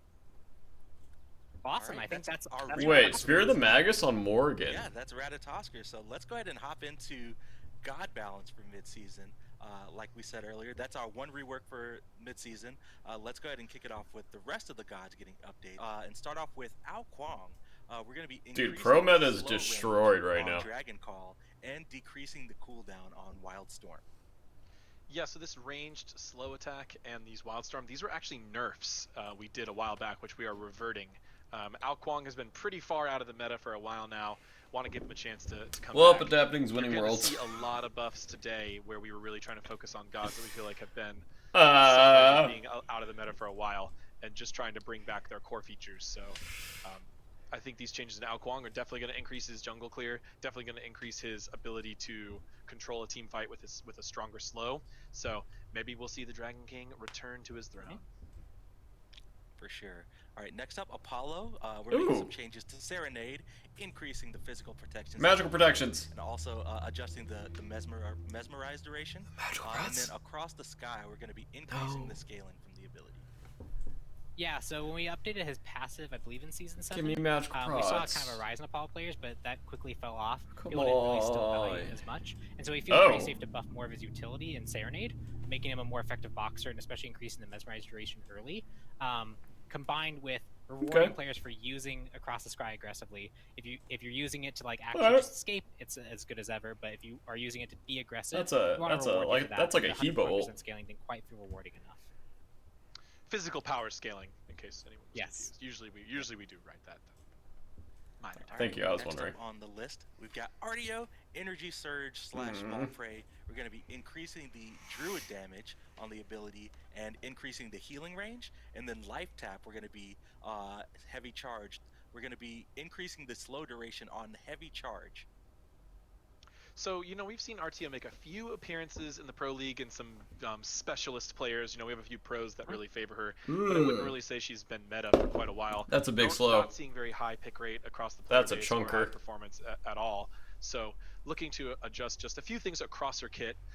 We felt like specifically that heal was relatively difficult to pull off. Artio's solo, maybe? maybe? A conditional heal, like you have to hit an enemy with a close range attack, and allies have to be near you, making just that a little bit more forgiving and just a little bit increase to her base damage and slow control, which nice well-rounded buff to hopefully make sure that Artio can compete. Dude, right, Soch? That's crazy. That she's fighting against. All right, next up we've got Baba Yaga. We're going to be increasing the damage on Baba's Brew and then increasing the shield health that she gets from Home Sweet Home. I think that god's broken. Yeah, Baba Yaga has been a really interesting character. I think people are really starting to realize that she can do quite a lot, especially I when think you she's get her broken. late game and you can really get all her damage out. But she does struggle uniquely in the early game, as well as in both surviving ganks, as well as actually bringing enough to like lane control and wave clear and boxing. And that was because Baba's Brood did really low base damage. We were worried about they double buffed the stacking, stacking but items. it's actually played out and people utilize her kit. That double stacking buff is something Baba. that should be rewarding, but can be more rewarding than it currently is. So we're increasing the base damage there while letting it scale to a very similar. Yeah, that god's broken. As well as Home Sweet Home is getting a more rounded buff to her base rank 5 ultimate shield, meaning that players who choose to die for early on are going to see a little bit more difficulty in actually killing her, but keeping it about the same for her late game, which she should be putting herself at risk and using the shield. Yeah, I think to she's get broken. her damage out versus being able to immune all incoming damage. I'm completely on the Baba broken train before this. She's close. For sure. Next up, we've got Bakasura making a change to Eat Minion, increasing the scaling on the self-heal, and then also increasing the protections gained. Oh, that's kind of big, actually. Bakasura is a very interesting god to balance every time we visit him, because there's always a group of people that think this god is completely useless, and there's a large group of people that think this is one of the best gods in the game. And we're trying to find out where in that middle ground he actually lives. So he can be really strong and really aggressive, but one of the key things to playing Baka really well is using this Eat Minion and using it in combat in a way to actually use that protection buff or to heal himself up at a really critical moment. That's what separates the good Bakasuras from like the Pon level Bakasura players. So we wanted to make sure that they are properly rewarded for the, there's a lot of special cases. You have to be fighting near a wave or a jungle camp, or you have to be able to use, which he can swallow back his regurgitate minions, which is a little known feature we added a couple months ago that people tend to forget about. He can hit those too. But we want to make sure that feels impactful, and we wanted to buff him this update because we felt like the community has been leaning more towards that side, but we didn't want to buff his outright aggression because he's already pretty insane at that, and so we found that this was a really interesting way to go about it, and I think this is going to be good for him without pushing. This patch is crazy. For sure. All right, next up we've got Baron Samdi. We're we're going to be increasing the damage on Vivid Gaze, and for Wrap It Up, we're going to be increasing the scaling.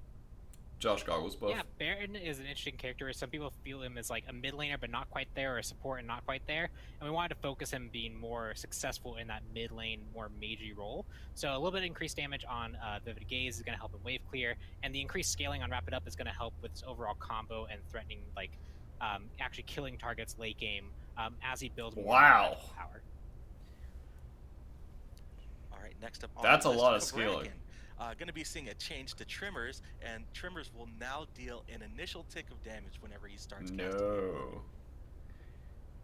Yeah, this one was mostly a visual one. Well, not just visual, but tactile, right? Feel. Don't like that. That's what I was trying to think of. Like, don't like that at all. All these effects and like the circle starts showing up, whenever, but you don't actually take a hit really until what feels like the second animation, right? So this ability is just going to feel a lot more responsive. It is technically, dealing one additional tick in the same amount of time it did before. So it's +1 ticks. However often this ability has whatever duration you want it to have, which is a very unique aspect. It's Sino lost no Nike. matter what, you're getting one additional tick, so it's going to be better, especially in those short-term channels. And I think we can all agree that we haven't seen probably that much Cabrakan lately. So we were happy to buff him and make this ability feel a lot better. All right. It depends on how big that damage is. Next, we got Cerberus, Oh, back. paralyzing. Oh wait, is that just one tick, like a normal tick? Increasing the cooldown on both these. I'm back, Black. 2 seconds. Yeah, this one, Cerberus is a guardian that I think some say people that? feel is This is pretty 2 resub, strong, baby. but not quite there. So, so we it's just don't normal see tick, him too never much mind. at a very high That's not that big. level. His overall stats are a little bit underwhelming. General perception on him is lower, so you just want to help him out, make sure that he's able to do his things often enough to feel impactful. Paralyzing Spit and Soul Explosion had very long cooldowns. These are just being decreased to be more reliable tools that you have access to more often in team fights. Sir. All right.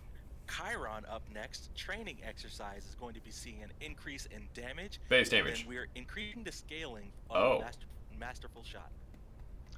Chiron, he's kind of been, not that's For big. a while. He did have some nerfs when he first that's what I said they should do. They should increase the base damage early game. More of an ability hunter. Because he loses early game as an ability-based hunter. More of an ability hunter. So here you see two. That's a big change as well. Because an auto aim ability.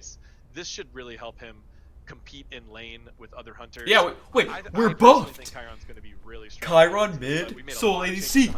We have a few other hunters that are Rat support. Spicier We win a world. To talk about. So, really excited to see where this meta ends up in the next patch. But I think Chiron is going to be I don't have to play Chiron. Good Vin option can play Chiron. that will probably still get overlooked. So if you're looking for a new hunter and you're not quite sure who to try, give Chiron a try. He's a really Chiron with Warrior Tabai, really good long range ability could sustain to clean up kills and stuff like that. Titan's Bane cool on the hunter ult.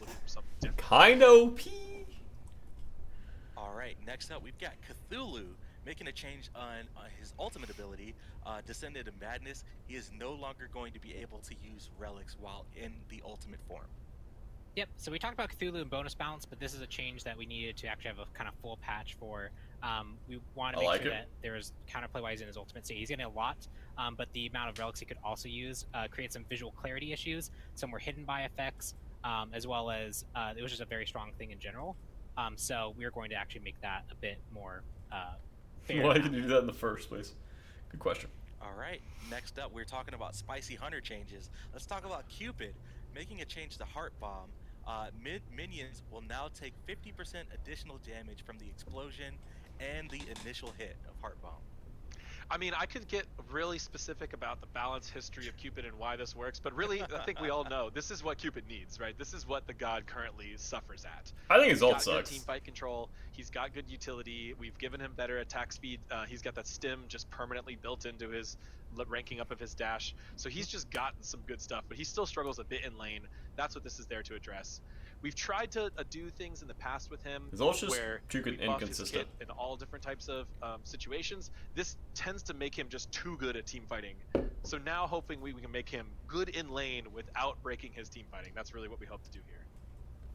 And I think another really important thing to note is for like Cupid, really skillful players can utilize this bonus damage. That's a thing, like, Cherry? snipe minions that are lower health. Hi, by the way. And actually get the AoE explosion for the stun. So there's a lot of also skill testing in the lane that you get with this change that makes it a bit easier to execute. So you get to look for those opportunities more.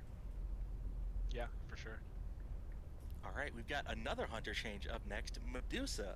Viper Shot is now going to have 4 charges at all ranks, and we're increasing the scaling on the ability. Acid Spray is going to be seeing an increase in scaling and range, and then Lacerate, we're increasing the root duration. Yeah, so lots of Medusa changes too. Medusa is one of those. We're back, boys. Like a very strong launch, and then we nerfed. And we're then we back. Really see play much more after that. But Medusa 2 was a terrible ability late game. But we feel pretty safe with these buffs. She's been underwhelming and hasn't really seen much play. This focuses on Viper Shot being a more consistent buff. Stem. Acid Spray being a bit more reliable as well. Yeah, as I'm back. Damage. And it's important to note that the range on Acid Spray is the projectile, not the cone. So the cone isn't bigger. The actual, like, your ability to fire and hit a minion, that part is a bit longer. You have more wiggle room there. And then finally, Lacerate, locking down a target more. If you're going to use it aggressively to lock down a target as a hunter, be a bit more rewarded for it. I'm really excited for the Medusa meta that we're about to see. This god has not really felt the power that I feel like she deserves ever since her release. Kind of scared people into over nerfing her. All right, let's talk about Mulan. Grapple, we're going to be increasing the training speed for this ability and also increasing the protections that you get. And then Divine Mastery, we're increasing the arrow damage scaling from 50% to 60%. This is some quality of life buffs for Mulan. Grapple tends to be a little harder to stack because you're not necessarily just spamming it on anybody. You're saving it for a specific escape or an interrupt or an engage. So we want that to be reflected in its training speed, as well as the payoff. I wonder how much better Mulan solo is now. So you're gonna get more protection. Or like gods like Chalk as well. Is still a very common discussion point whenever we bring up Mulan balance feedback. A lot of people still feel like the ultimate is maybe a little bit too much time for what it does. Locks Mulan down a little bit. So I feel like Mulan late game isn't as bad as people say it is. To make sure that it really has an impact. You know, getting that good team fight Mulan. Don't you always really thorns before you ult? You just frag. It also puts Mulan in a lot of danger. So we want to make sure that the risk reward feels balanced. Cool. All right, let's move right along and let's talk about a Neath buff. As I hear Titan Cup. Look, sometimes your team fights really bad late game, but backflip. We're going the floor is pretty high. The animation and travel time for the ability are going to be sped up. Broken Weave, all enemies are now going to be able to see the Neath base Broken Weave, even if she has a skin equipped.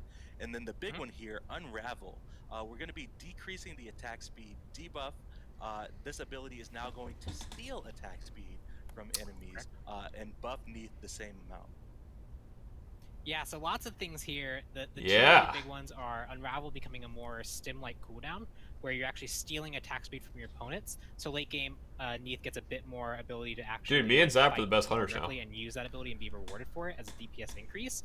And the other big one is backflip being sped up. Animation times in Smite are super. The old men are coming back. Increase timing or decrease timing, or as I choke on my water. Ability. But this one felt like it was long. It limited options for Neath. It made one part that felt like she should be intuitive fire kit with the backflip into a spear arrow combo, basically impossible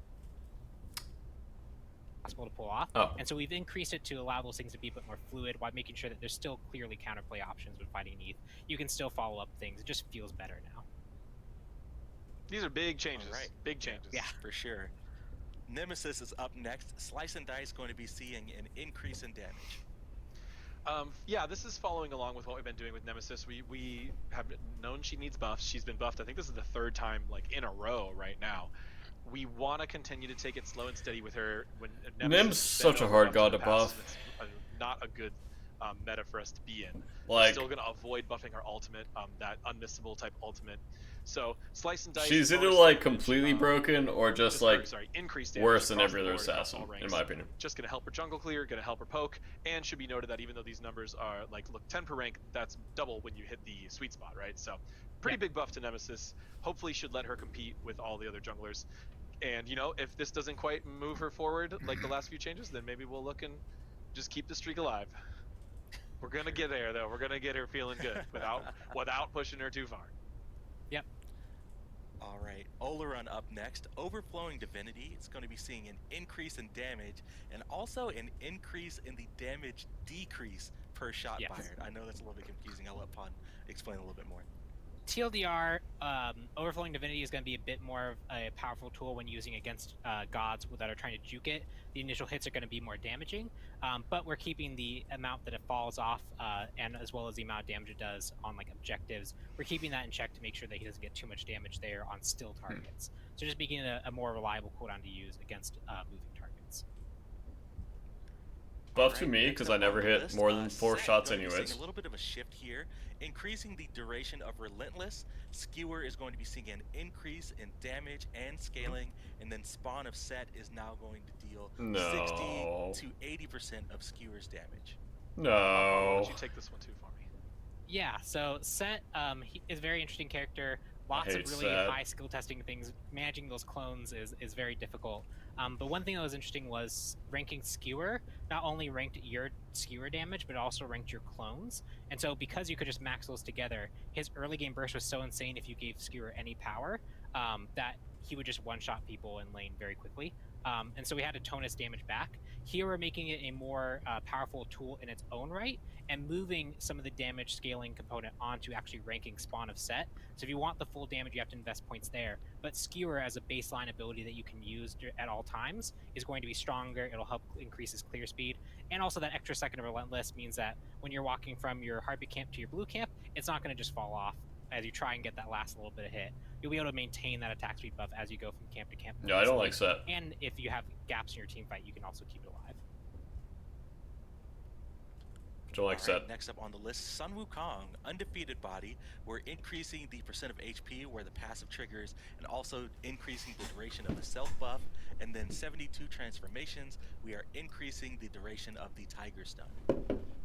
So we've seen a few little glimpses of Sun Wukong meta. We're almost there. We're doing a few more small buffs to get him to a good feeling spot. Hopefully he'll be able to compete with the other solo laners in this new solo meta with the changed items. Undefeated Body, a lot of quality of life there. The passive, maybe you don't really feel like you're getting much out of it a lot of the time. So making it a little bit easier to trigger and making it last a little longer.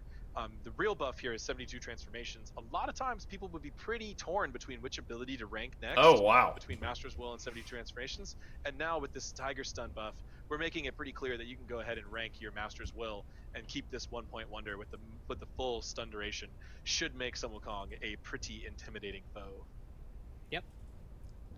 All right, we're nearing the end of balance. We got just a couple more left. Sylvanas, Wisps is going to be seeing increase in damage, and then Wrath of Terra is also seeing a damage increase. Sylvanas is really interesting because he does bring a lot of control and utility and being able to blink ult to engage, pulling someone out of position, rooting someone and decreasing their protections are all very powerful tools, but he still struggled, and we feel like that's because he just doesn't bring enough in addition to those things. We could increase his utility, but we feel like that's going to push him in a situation that might feel too frustrating. So amping up his damage some, making him a little bit more threatening. Obviously, he's still not going to be able to like 100-0 you with these changes, but that's a lot of late game damage. More threatening in general, especially that early Wisp change is going to help team fight dynamics in like the duo lane pretty effectively. I believe if you go Spirit Magus, Sylv, and then Blink on their backline. Going to be seeing a little bit of a shift here, increasing the scaling on the ability, but we added some damage fall off for targets hit past 55 units of range. Pon, I believe you did a little bit more work on this one than me as well. Could you mind taking this one? I'll save the last one. Oh, yeah, really? Okay. Yep, so we increased the scaling, and we also made the bonus subsequent damage. So when you hit gods repeatedly, they take more damage from the ability. That now also applies to minions. And so the goal with that is to make sure that when he's fighting for lane clear pressure, and when he's fighting gods that are more directly on top of him, he's just going to be stronger.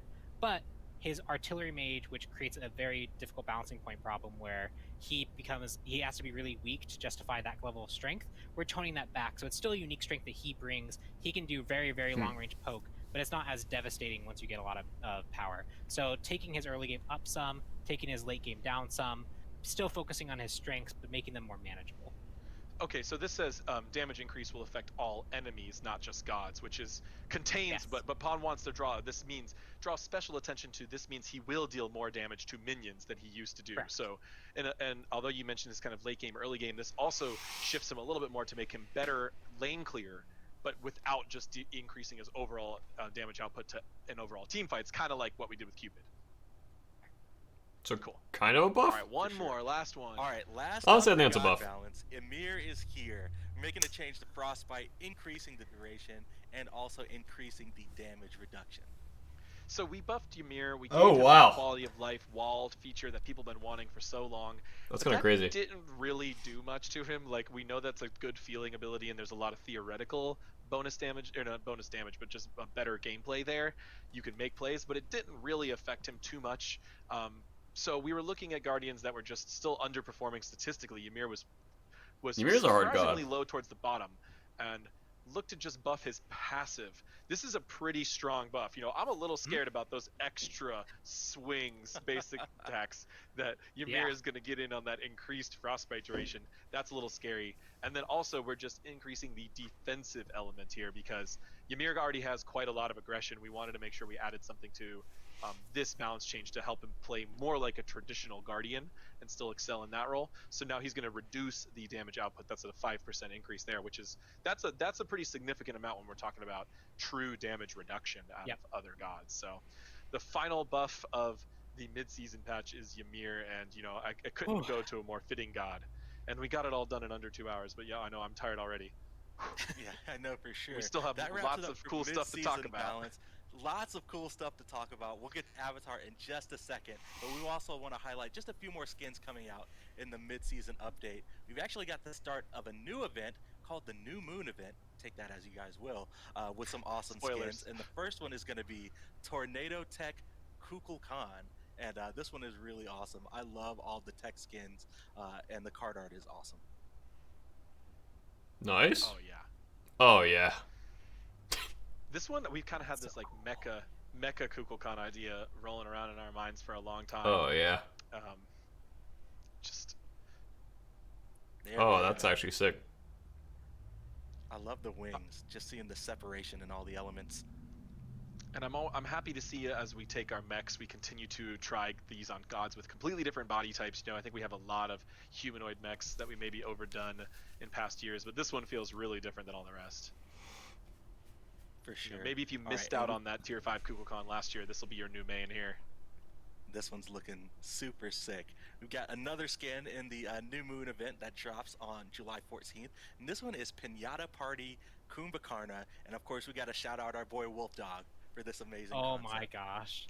Yes, look at him. I swear, Kumbhakarna has some of the best skins. That's so funny. It's awesome. Oh my goodness, just look at the textures there. Seeing the flaps and all the paper, it's so good. Yeah, one of his death animation has like candy flying everywhere. Oh, it has. Ooh, that's, you that's know. awesome. I love the detail on that, on those pieces of paper around him. That's a really amazing job by the art team. Yeah, for sure. I mean, I like it, Speaking but like, of a really amazing job by the art team, we've got another skin coming in the viewer store. It looks funny. It's going to be Base Demon Raijin, and he is joining the rest of the EDM crew to play some tunes on the battleground. I heard from the animation team he's got a special VXG where he jams out with everybody. Yeah, there we go. So this is exciting because Raijin hasn't had a skin in a while. This is also exciting because this is going so like Ajax is gonna start jamming out. So really excited about both those things, and this is just yeah. There we go. Skin it's just like I know it's awesome. We needed the a style drummer. is awesome. There we go. We needed a drummer. We needed in the EDM crew. We needed the beats, right? Yep. For sure. All right, and then the last skin that we were going to touch on before we move on to Avatar is Twisted Joke Izanami. This is going to be available in the Twisted Joke chest July 4th. And I don't know whose Twisted Joke it was to put this skin in game, but I am already creeped out. It is creepy. The creepy That's a sick skin. Discussion for a skin has been going on forever, and I've been mostly opposed to it, but I like it. We got this skin pitch. I'm within the a big fan. It just fit the goddess I'm a really good well, fan. and we found a way to do it to make it cool. and get the Good skin. colors and the outfit right. It was not an easy skin to design, but I'm really happy with how it turned out, and she looks great. I lost. This is absolutely amazing. Well, that wraps it up for some of the other skins that are coming in the mid-season update, but we know why you're all here. We've got the Avatar Battle Pass coming up in the next update, and we absolutely can't wait to get into more detail with it. If you guys missed the announcement earlier this week, here's a trailer for you guys. Thank you. Partial nudity.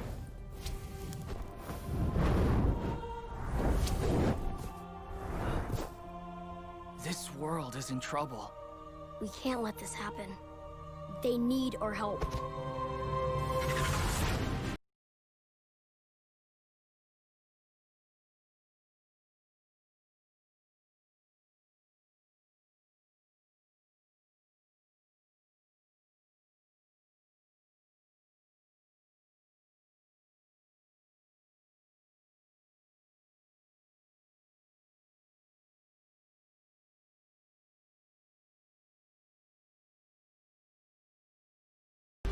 I'm a big fan. That's right, Avatar: The Last Airbender and The Legend of Korra coming to Smite in the next update. We're gonna get right into it. I've got AJ still with me, but I've got BaNAnimation from the animation team here to break it all down. BaNAnimation, how are you doing? I like that name. Hi, I'm Hello. good. I'm so excited to be here. How are you guys? This is super awesome. Doing amazing now that we get to talk about Avatar. It's so tired out of all that balance, but very excited to show so much. The amazing work that BaNAnimation and our team has done a better gamer tag than I do. These skins. I don't think I'm exaggerating when I say that these skins have some of the most production value. I'm talking the amount of time and effort our team massively put into all three of these characters. It really shows. Baby. Yeah, for sure. I was talking to some community members on Reddit, and like a lot of the work is like close to, if not above, what we do for tier 5 skins. Just so much love and attention went into these characters. And before we break it all down, all these skins are going to be available in the Avatar Battle Pass. There's going to be a main track and a prestige track. The Avatar State skins and the Blue Spirit skins are going to be on the prestige track. But if you guys unlock the premium track, which is going to be 750 gems, you'll be able to start unlocking all of these Avatar skins, plus a boatload of other Avatar themed cosmetics that the team put in a ton of work into. And let's go ahead and get started looking at some of these skins. And we're going to start with Zuko Susanoo. Nice. Yes, oh my gosh. All the card art is so good. So Anna, I know you took point on Zuko, so what was it like working on the collaboration and bringing Zuko to life in game? Oh my gosh, so I am a huge Avatar fan. This is really a dream come true for me. I've been like a fan since it came out. I've watched it like 9 times, so it's crazy. It was just nuts. So I was animation point on Zuko. The team did a really great job adapting Susanoo's animations to fit. And I don't even know. I don't have words to describe. It's so good. And yep, there we go. We've got Pawn, our loyal driver in game. And Anna, I'll let you take it away as we go through the abilities. Just kind of talk about some of the animation that you guys put into the skin. Sure. So Susanoo originally just has 1 sword, so something that we wanted to do was incorporate 2 swords for Zuko, since he does use the dual swords. So I actually went in and updated an animation by our friend Jim, who's now on Paladins, and added that 2nd sword and the slash for the in-hands. And it's very, very quick, but I believe it's also in his 1. He also has it in a bunch of emotes as well. But Austin killed it with the effects for this. It's so cool, especially that ult, which I'm excited for that one too, since we updated the animation there. There we go, and that fire looks so cool. Yeah. This skin's so cool, man. Every time I see it, I'm excited. This is awesome. It's going to be kind of AIDS to play against. Ultimate ability. There we go. Because you can't see anything? So that we tried. But as a casual, the skin's sick. I think across the Avatar team in general, we tried to incorporate as much reference as we could from the actual show.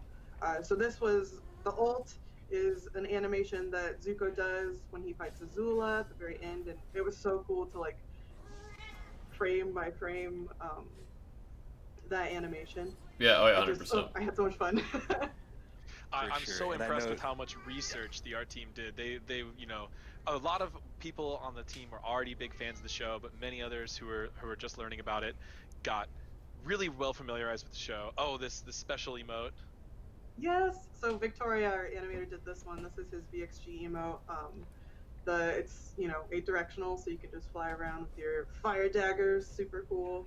That one was harder to think of what to do for Zuko since he doesn't do that in the show. But we figured, he eventually goes on to be such an experienced firebender. He more than likely learns how to do something like this. It was really fun to play with. Yeah, and I know all the emotes are new. Apparently all the victory and defeat screens are new for all of these skins. All of them have VXGs, and I believe all of them have specific death animations as well. Tons of work went into it. I do want to preface before we head into the voice pack lines that just tons of work that goes into these crossovers, especially for one that's of this magnitude, and tons of different difficulties that we went into working with Nickelodeon here. We weren't able to work with the original voice actors for Zuko and Aang. We were able to work with the original voice actor for Korra. But Nickelodeon was with us every step of the way. They helped us cast actors. They were there directing. So it was really awesome to have great partners in them in order to get these skins finished up and out to you guys. I challenge you to an Agni Kai. Firebending in and of itself is not something to fear, but if you don't respect it, it'll chew you up and spit you out like an angry Komodo rhino. Cool. So that wraps it up for Zuko Susanoo. Anna, is there anything else that you wanted to show off? Because I know you put in a ton of work and you took point on this one. Yeah, I mean, I'm just really excited for everybody to get in there and like do his emotes. His recall that Louis did is amazing. The taunt I've never seen the show, so I don't know. Is fantastic. So definitely just, I hope you guys really enjoy. Like AJ said, we put a lot of research into the different, things that we picked for like the littlest things like abilities as well. So definitely. The taunts, claps, waves are all completely new too, right? Yeah, all of it is I'll new fix that, Josh. Yeah. We honestly, these are so beyond tier 4, and they weren't even really quite what we'd call a tier 5. We just started calling them God tier around the studio. I haven't seen the show. Right, these are essentially brand new characters that happen to have the abilities of gods in Smite. Like, they're some of the craziest skins we've ever done, and they look so cool. I can't wait to show off the next ones. All right, let's move on to the next one. Korra Scotty, and I am super excited for this. I'm a big Korra fan. Oh, we've got Naga by her side as well. Got the card art. Naga, the trusty polar bear. Hey, I'm French. Hey, I'm American. This is super awesome. I love how our artists were able to adapt to the show's style, and like these 2D illustrations, the card art, these are brand new illustrations by BaRRaCCuDDa Studios, and these models, our team working to reference them and making sure they look like the show, and they look straight out of the show. Is that still Scotty?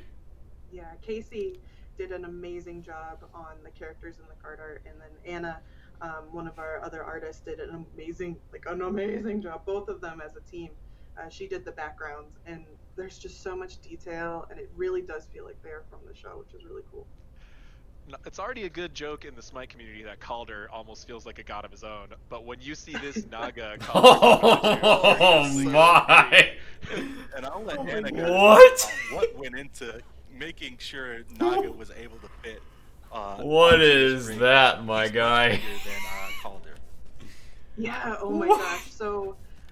Allie was our point on animation for Korra and Naga, and she did such an amazing job. So much went into, especially like the proportions for Naga. If you can see her legs, her front legs are so much bigger because she's a polar bear dog. She's not just a dog. So we had to go through and adjust all of her different animations to make sure that they fit the original Calder animations, as well as she does have some new animations too, which is really fun. Probably SPO band. For Korra herself, we actually worked a lot with this water rig that you can see she throws for her in hands, and it kind of, when she's running around it. Drink so much water, I have to pee again. Idle, and when she jumps up and down, that was a really, really hard technical challenge for our team. It was a rig in itself, which we had to do a lot of back and forth with our rigging department. Shout outs to Lindsay and Pamela. They were so amazing to work with. And it's just like so much, it's such a silly thing, like a little water rig, but so much hard work went into making it look cool. And I love how Brock used it in the in-hands rather than Scotty throwing her spear like she does. Korra water bends that that water, which is just so cool. And it's important to note that Korra is an avatar, so Zuko's moves were all fire themed, but specifically for the Korra skin, we specifically wanted to highlight bending of multiple elements throughout her kit. So you see her 1 projectile is a fire projectile, her basics and her 2 are water. I'm back. Her or her basics and her 3, I'm sorry, are water. It's a water pool, and her ultimate is a air swirling rocks tornado. So you got all 4 elements in the Korra kit. Yeah, for sure. I have a special request for Pawn. My hands are wet. The VXG. Can you see it? I'd like to see the death. There's a dog hair on there. I mean cat hair. Because I heard we know about a dog. it. See? And yeah, so that was Korra's. Oh no! There she goes. Oh. So shout outs to so Zahir. Yeah, I know. So again, we tried to She's take too gankable. references as Sit much hard. as we can from the show, and not only are we huge Avatar And her Airbender fans, objective we're DPS is Korra bad. fans too. And I love Korra so much. Allie, again, she was point on Korra. She has so much passion and love for this show, and we actually found that specific part from the show is a little bit darker. If you guys know, Zahir is an airbender that gets really strong, and he actually like causes Korra to have this kind of mental bending crisis. So her death animation represents that. Is a reference to that time where she kind of lost it all. Spoilers. The Legend of Korra show is got some very emotional themes to it. I remember watching that. It's scary, Yeah, definitely. It's funny too because when we were working on Korra, especially, a lot of folks were like, meditation. Oh my gosh, it's so dark. We're like, yeah, right. Well, there's meditation Korra's buffs. a little bit different than yeah. Cool. Than the first show, yeah. All right, and as Pawn is jumping around showing off Team Avatar Medusa. Let's take a couple listens to the voice pack here. Yeah, for sure. My mission will always be to use Rava's light spirit to guide the world toward peace and balance. Unless you want to be Naga's afternoon snack, you better back off. That is Korra Scotty for you guys. Again, I'm super excited for this one, but we've got one more, the main attraction, as I would like to say, my favorite. I'm a Merlin main, and now we've got Aang Merlin coming to the battleground, and as we show the card art and the turnaround, and I'll kind of let you talk about what went into Aang, because apparently we started from scratch pretty much for this new skin. Yeah. Oh my gosh. Oh, I still can't get over that Janet Varney's in her game, so I'm just like. Wait, did you even shows? But yeah, so much went into Aang. We tried to use as much as we could for Zuko and Scotty, while also making sure it fit that they're characters from the show. But Aang, since he's such a different size than Merlin, we had to completely build him from the scratch up. He is definitely like AJ said, we were referring to him pretty much as God too. Gotcha. All of his animations are new, and shout outs to Brock, who was animation point on Aang. He did such an amazing job, and definitely the passion from the entire team across the board, not just the animation team, really shows on so many of his animations. Again, please look for those little references we peppered in, because it's just. Wait, so it's the same show, just a season of the show? So this turnaround reference animation. here. Yeah, this is actually by our animator Victoria. She's using that water rig I talked about. This is kind of one of the first water bending moves that Katara teaches Aang. She kind of took reference from that to put it in there. You guys confuse me. Someone give me a TLDR. This is so good. I cannot TLDW. wait to see it in game. Yes. And all of these characters just have so much depth to them that we can't even show absolutely everything. When you start playing them for real, you'll get to feel it. Yeah, for sure. He's so cute. Touch upon. Shoot some more basics, please. Yeah, the basics are awesome. That is one of my favorite things Gotcha. about Gotcha. I believe it was Sean, and I'm sorry if I got that mixed up on our animation team that did those. But they're honestly one of my favorite basic attack sets in our game. They just feel really fluid and they're fun to fire off. I don't know, I just really like those. And so, Aang fit Merlin well in our mind. We really tried to focus on each of these characters when making our decisions around their combat and their magic and their powers, what fits best. So, as an avatar, Aang has the mastery over multiple elements, so does Merlin. So here you'll see his arcane stance with the swirling ability, and the pull has been pivoted to air. The fire is fire, and ice is water. And Earth is reflected in his passive stim, which can buff his own basic attacks. So you see all 4 elements here, and you see that iconic pose on the stance change. That is such an amazing effects and animation treatment. It's beautiful. Oh, that's so good. Definitely. And then Pon was kind of showing it off earlier, but on the Fire Stance 2, we actually completely changed the models for the dragons. Yeah, right so... there to... oh, yeah, sorry, go ahead. Oh, I'm sorry, go ahead, AJ, that's fine. You know better about the show than I do in animation, but they are referencing the legendary fire-bending dragons, essentially the oh my gosh, the 2 in the dragons. Avatar universe, there is a oh, Vin, patch notes are massive. Essentially bestowed bending, you should have been here, bending element actually. to humans, and these or like are referencing the fire dragons that helped actually massive, actually massive. Not even exaggerating. Yeah, like, all right, looks like we've seen all the gigantic. Gigantic. Yeah. Sorry, I just want to say, like, John went above and beyond on Thank you. Like, that was something that I never get this kind of recognition. And he was like, yeah, I can this do woman's it. And this woman's wonderful. So cool. Love this the iconic air scooters, the BXG. Yeah. It's so good. Pon, can you hit us with the recall whenever you get a second? Look at the great job I did. Gotta have the glider. Gotta have the glider in there. Oh, it's perfect. And one more special request, the clap emote. Most likely then Wednesdays. We should have looked at the waves and claps and stuff for all of these ones. Oh no, he doesn't have it. Oh no, doesn't have it. Okay. Wait, Vin, don't look at patch notes. We'll go back over them on stream. I want to get your reactions. Work on them? Oh well. Well, okay. That'll just be a fun surprise for you. Yeah. But yeah, as you guys can see, a ton of work went into all the abilities, all the animations, like we said earlier. All the emotes are done. New victory, defeat screens. Team put in so much work, and we're so excited to have this. Not looking? Okay. Did you already looked, didn't you? Cool. So yeah, let's go ahead and take a listen to the Aang Merlin voice pack. Have you ever rode on the hopping llamas? Or surfed on a giant koi fish? What about the hog monkeys? Man, what do you do for fun around here? If you want to be a bender, you have to let go of fear. That is the voice pack for Aang Merlin. And before we head on to talk about the Prestige track, we do want to show off just a couple of the other cosmetics that you'll get as a part of the Battle Pass. Looks like Pon has already got some wards equipped and a global emote and stuff. Of course, we had to include your boy Appa into the game, so there'll be a ward skin for Appa and Naga, I believe, as well as a ton of other jump stamps and global emotes. Appa. There we go. He is there. So cute. Spinning around. And then we've got the Rava and Batu death mark from Korra.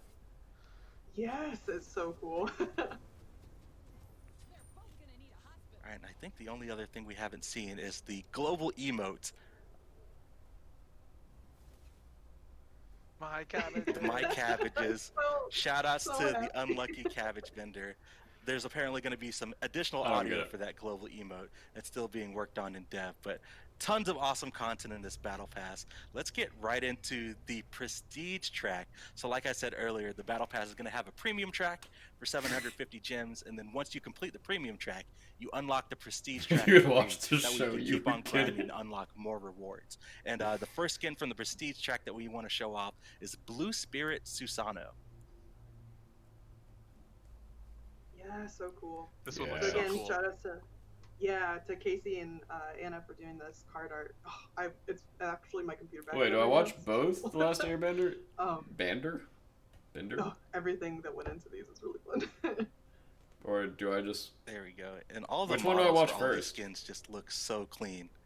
Sorry, Mineral.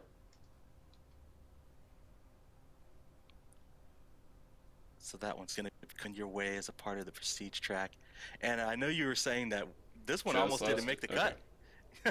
Yeah, and you guys we actually, not gonna lie, I watched it and don't get the reference.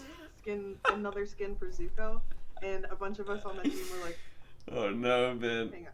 Chat's gonna attack you. We need the Blue Spirit in there because it's really, really cool.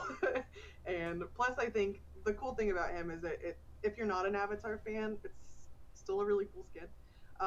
He's like a ninja with a cool mask on. But I think for those Avatar fans, like, sorry for the spoiler, but it is kind of a huge part of Zuko's character as well. And heck yeah, I'm so excited that we got him in the game. For sure. Uncle Sam. All right, let's move on to the next skin in the Prestige track. It's Avatar Korra, Scotty. And this is her when she embraces Rava and is in her Avatar state. Yes, this is that hype chat in the show? My other monitor. I had to have two. Cool. So beautiful. And just as a note here, so these Prestige track skins are kind of like T2 versions of the base skins in the track. So no new additional effects or anything, but we've updated the models significantly. Yeah, and this is Korra's like later in the show look. Where, you guys spoiled the cabbage goes guy. Through that crisis I was talking about with Zahir, and then cuts her hair off and kind of finds herself again, and then ends up becoming this ultimate powerful avatar. So we really wanted to show that off in the game. Plus, like, Rava just looks really cool, so that on Korra is just a bonus. I know it only happens like briefly in the show, but we went with it. I love the attention to detail. Is Avatar towards the better show. than These Demon small Slayer? Moments, these big moments, they're all represented here. The people, when we announced this, people were like, cabbages, we need the cabbages. Like, they thought we would never do it. Come on. Last We're way ahead Airbender of that. We a rating and then Demon Slayer a rating. Come on. Yeah. Gotta believe in Banana. Wait, it's better? No way, chat. Yeah, the cabbage no way. It's the really that Casey pitched had the cabbages guy, and Aang was just like, really? The cabbage guy back. What? Let's move on to the last skin in the Prestige track, Avatar Really? Aang Merlin. And this is Aang and his Avatar state. Because Demon Slayer is a 10 out of 10 for me. End of book 3, where he has his iconic fight with the Fire Lord. One of my favorite moments from any it's a 10 out of 10 for me. Movie or game ever was this fight. Oh my gosh. Really? Alright, chat. Alright, you were gassing this show up so much. Here we go. Wow. So, a cool thing about this skin... I'm sorry, Isaiah, go ahead. No, go ahead, Anna. Wow, chat. Alright. I'll watch it. I'll watch it tonight. You know, you get wait, does it start out good? Kind of like where it knocks him out of commission. Like, is it a 10 out of 10 right out the gate? Or does it, like, ramp up? Scar on his back, and also, you really... I don't know if you'll ever get to see okay, it. Okay, TVH is not 100% better, just very nostalgic. Hey, close enough attention. I've never seen it, so I don't have the nostalgic factor. All the attention to detail, that Scar. When I first saw it, I was like, no, ramps he's got up the so scar start. from Okay, so how many Azula. episodes? First season is slow? Like the whole season? Definitely. You want me to watch a show where the whole first season is our slow? Avatar Battle Pass section. Tons and tons of work went into these the skins. whole There's first tons season. Of awesome content. I want to pass it to Anna really quick because I know she has some people that she wants to shout out. Maybe it's a cartoon. Tremendous effort from multiple. Okay, you can't just say it's just a cartoon. Yeah, These are people's lives, Mineral. Peppered in a few names here. What do you This mean? was one of the first times we had the opportunity to kind of. We've been calling it. Yeah, it's JoJo fans. I got to like 3 episodes into JoJo and stopped watching it. Becoming creative lead like, on a project. If it doesn't grab me, I'm not going to keep watching it. And we're literally going to come tomorrow, chat. I just want to make sure and I'll watch 3 episodes of Avatar and then stop watching it. And then I'll just roast you guys, and you guys will roast me. Austin was a producer with the help of our producer Ashley. Yeah, and chat's just like, oh, you just gotta get past the first season. Dog! The cosmetics. That's like hours of my life. Emotes and everything like that. Like, huge shout out to you want me to commit hours of my life to learning the story, he went above and beyond. and then what is wrong with you? Oh, I love seeing Naga and. You can't just skip it, Trelly. I'm not gonna be one of those guys who just reads the synopsis online for the whole first season. Especially for animation. What do you mean? Brock and Allie were get out of here, Trelly. And Cora, and then I was get out of here. Come back, swagging this at 33 sub, baby. Okay, yeah, The Office is only good once Michael Scott leaves. It's got a few funny moments before that, but it's just a cringe fest. And then Casey and Anna did so, the card yeah. Beautiful. Noah, Andrea, and Chad did the audio. Yeah. Jen she's our Smite marketing producer. She really had a huge hand in making sure that we could communicate with Nickelodeon. Cringe humor and then is just also, bad. Sending the little things that we've done to them and cringe humor is just bad. Brett, Michael Scott's whole character is just cringe. Thomas and Kalani did the 2D. He's literally made to make you cringe. Is that from the show? If you guys like cringing, it's a great show. I personally do not like cringing. We would not have had this project without Trevor, so sorry. Sorry, chat. Tina did the writing and the voice acting, and then AJ, thank you so much. Just like Office doesn't watch Avatar, doesn't needed your help on some of those moments for sure. And then Ben, our Smite art bro, you were cringe. No, you're cringe. There, the whole stuff, the way they sure things would fit in our game as well. And then just a special. Like Parks and Recs? I never got into Parks and Rec. Entire Titan Forge team. Everybody really came together to make sure that these skins were something. Bro, you that guys. We were all really proud of. The Office is like some people's religion. Something that would represent the show. Like they will just as much as swear up and down by that show, and if you insult that show, you're like the worst person ever. Shoutouts to the but special, you can't even make The Office right now. Which we created the studio. If someone tried to remake The Office right now, that show would get shot down instantly because of all the jokes they had made, previously. So there you go, chat. You can't even make it anymore. Wait, you never watched The Office, They were super helpful. Stephanie and Gabby from the video teams, especially. Thank you so much to them. Okay, that's a little weird. Just shared their voices and playtest the characters. And helped us. Yeah, The Office is literally their personality trait. Yeah, that's so. You're dead on. People just swear up and down by The Office. Last November. It's crazy. I've been working on these characters for 8 months. That's longer. Oh my God, man! Oh no! Team, and so I'm just really happy with how it's turned out. It's really amazing. Ben, just watch the last season. You'll enjoy The Office. Just listed. For sure.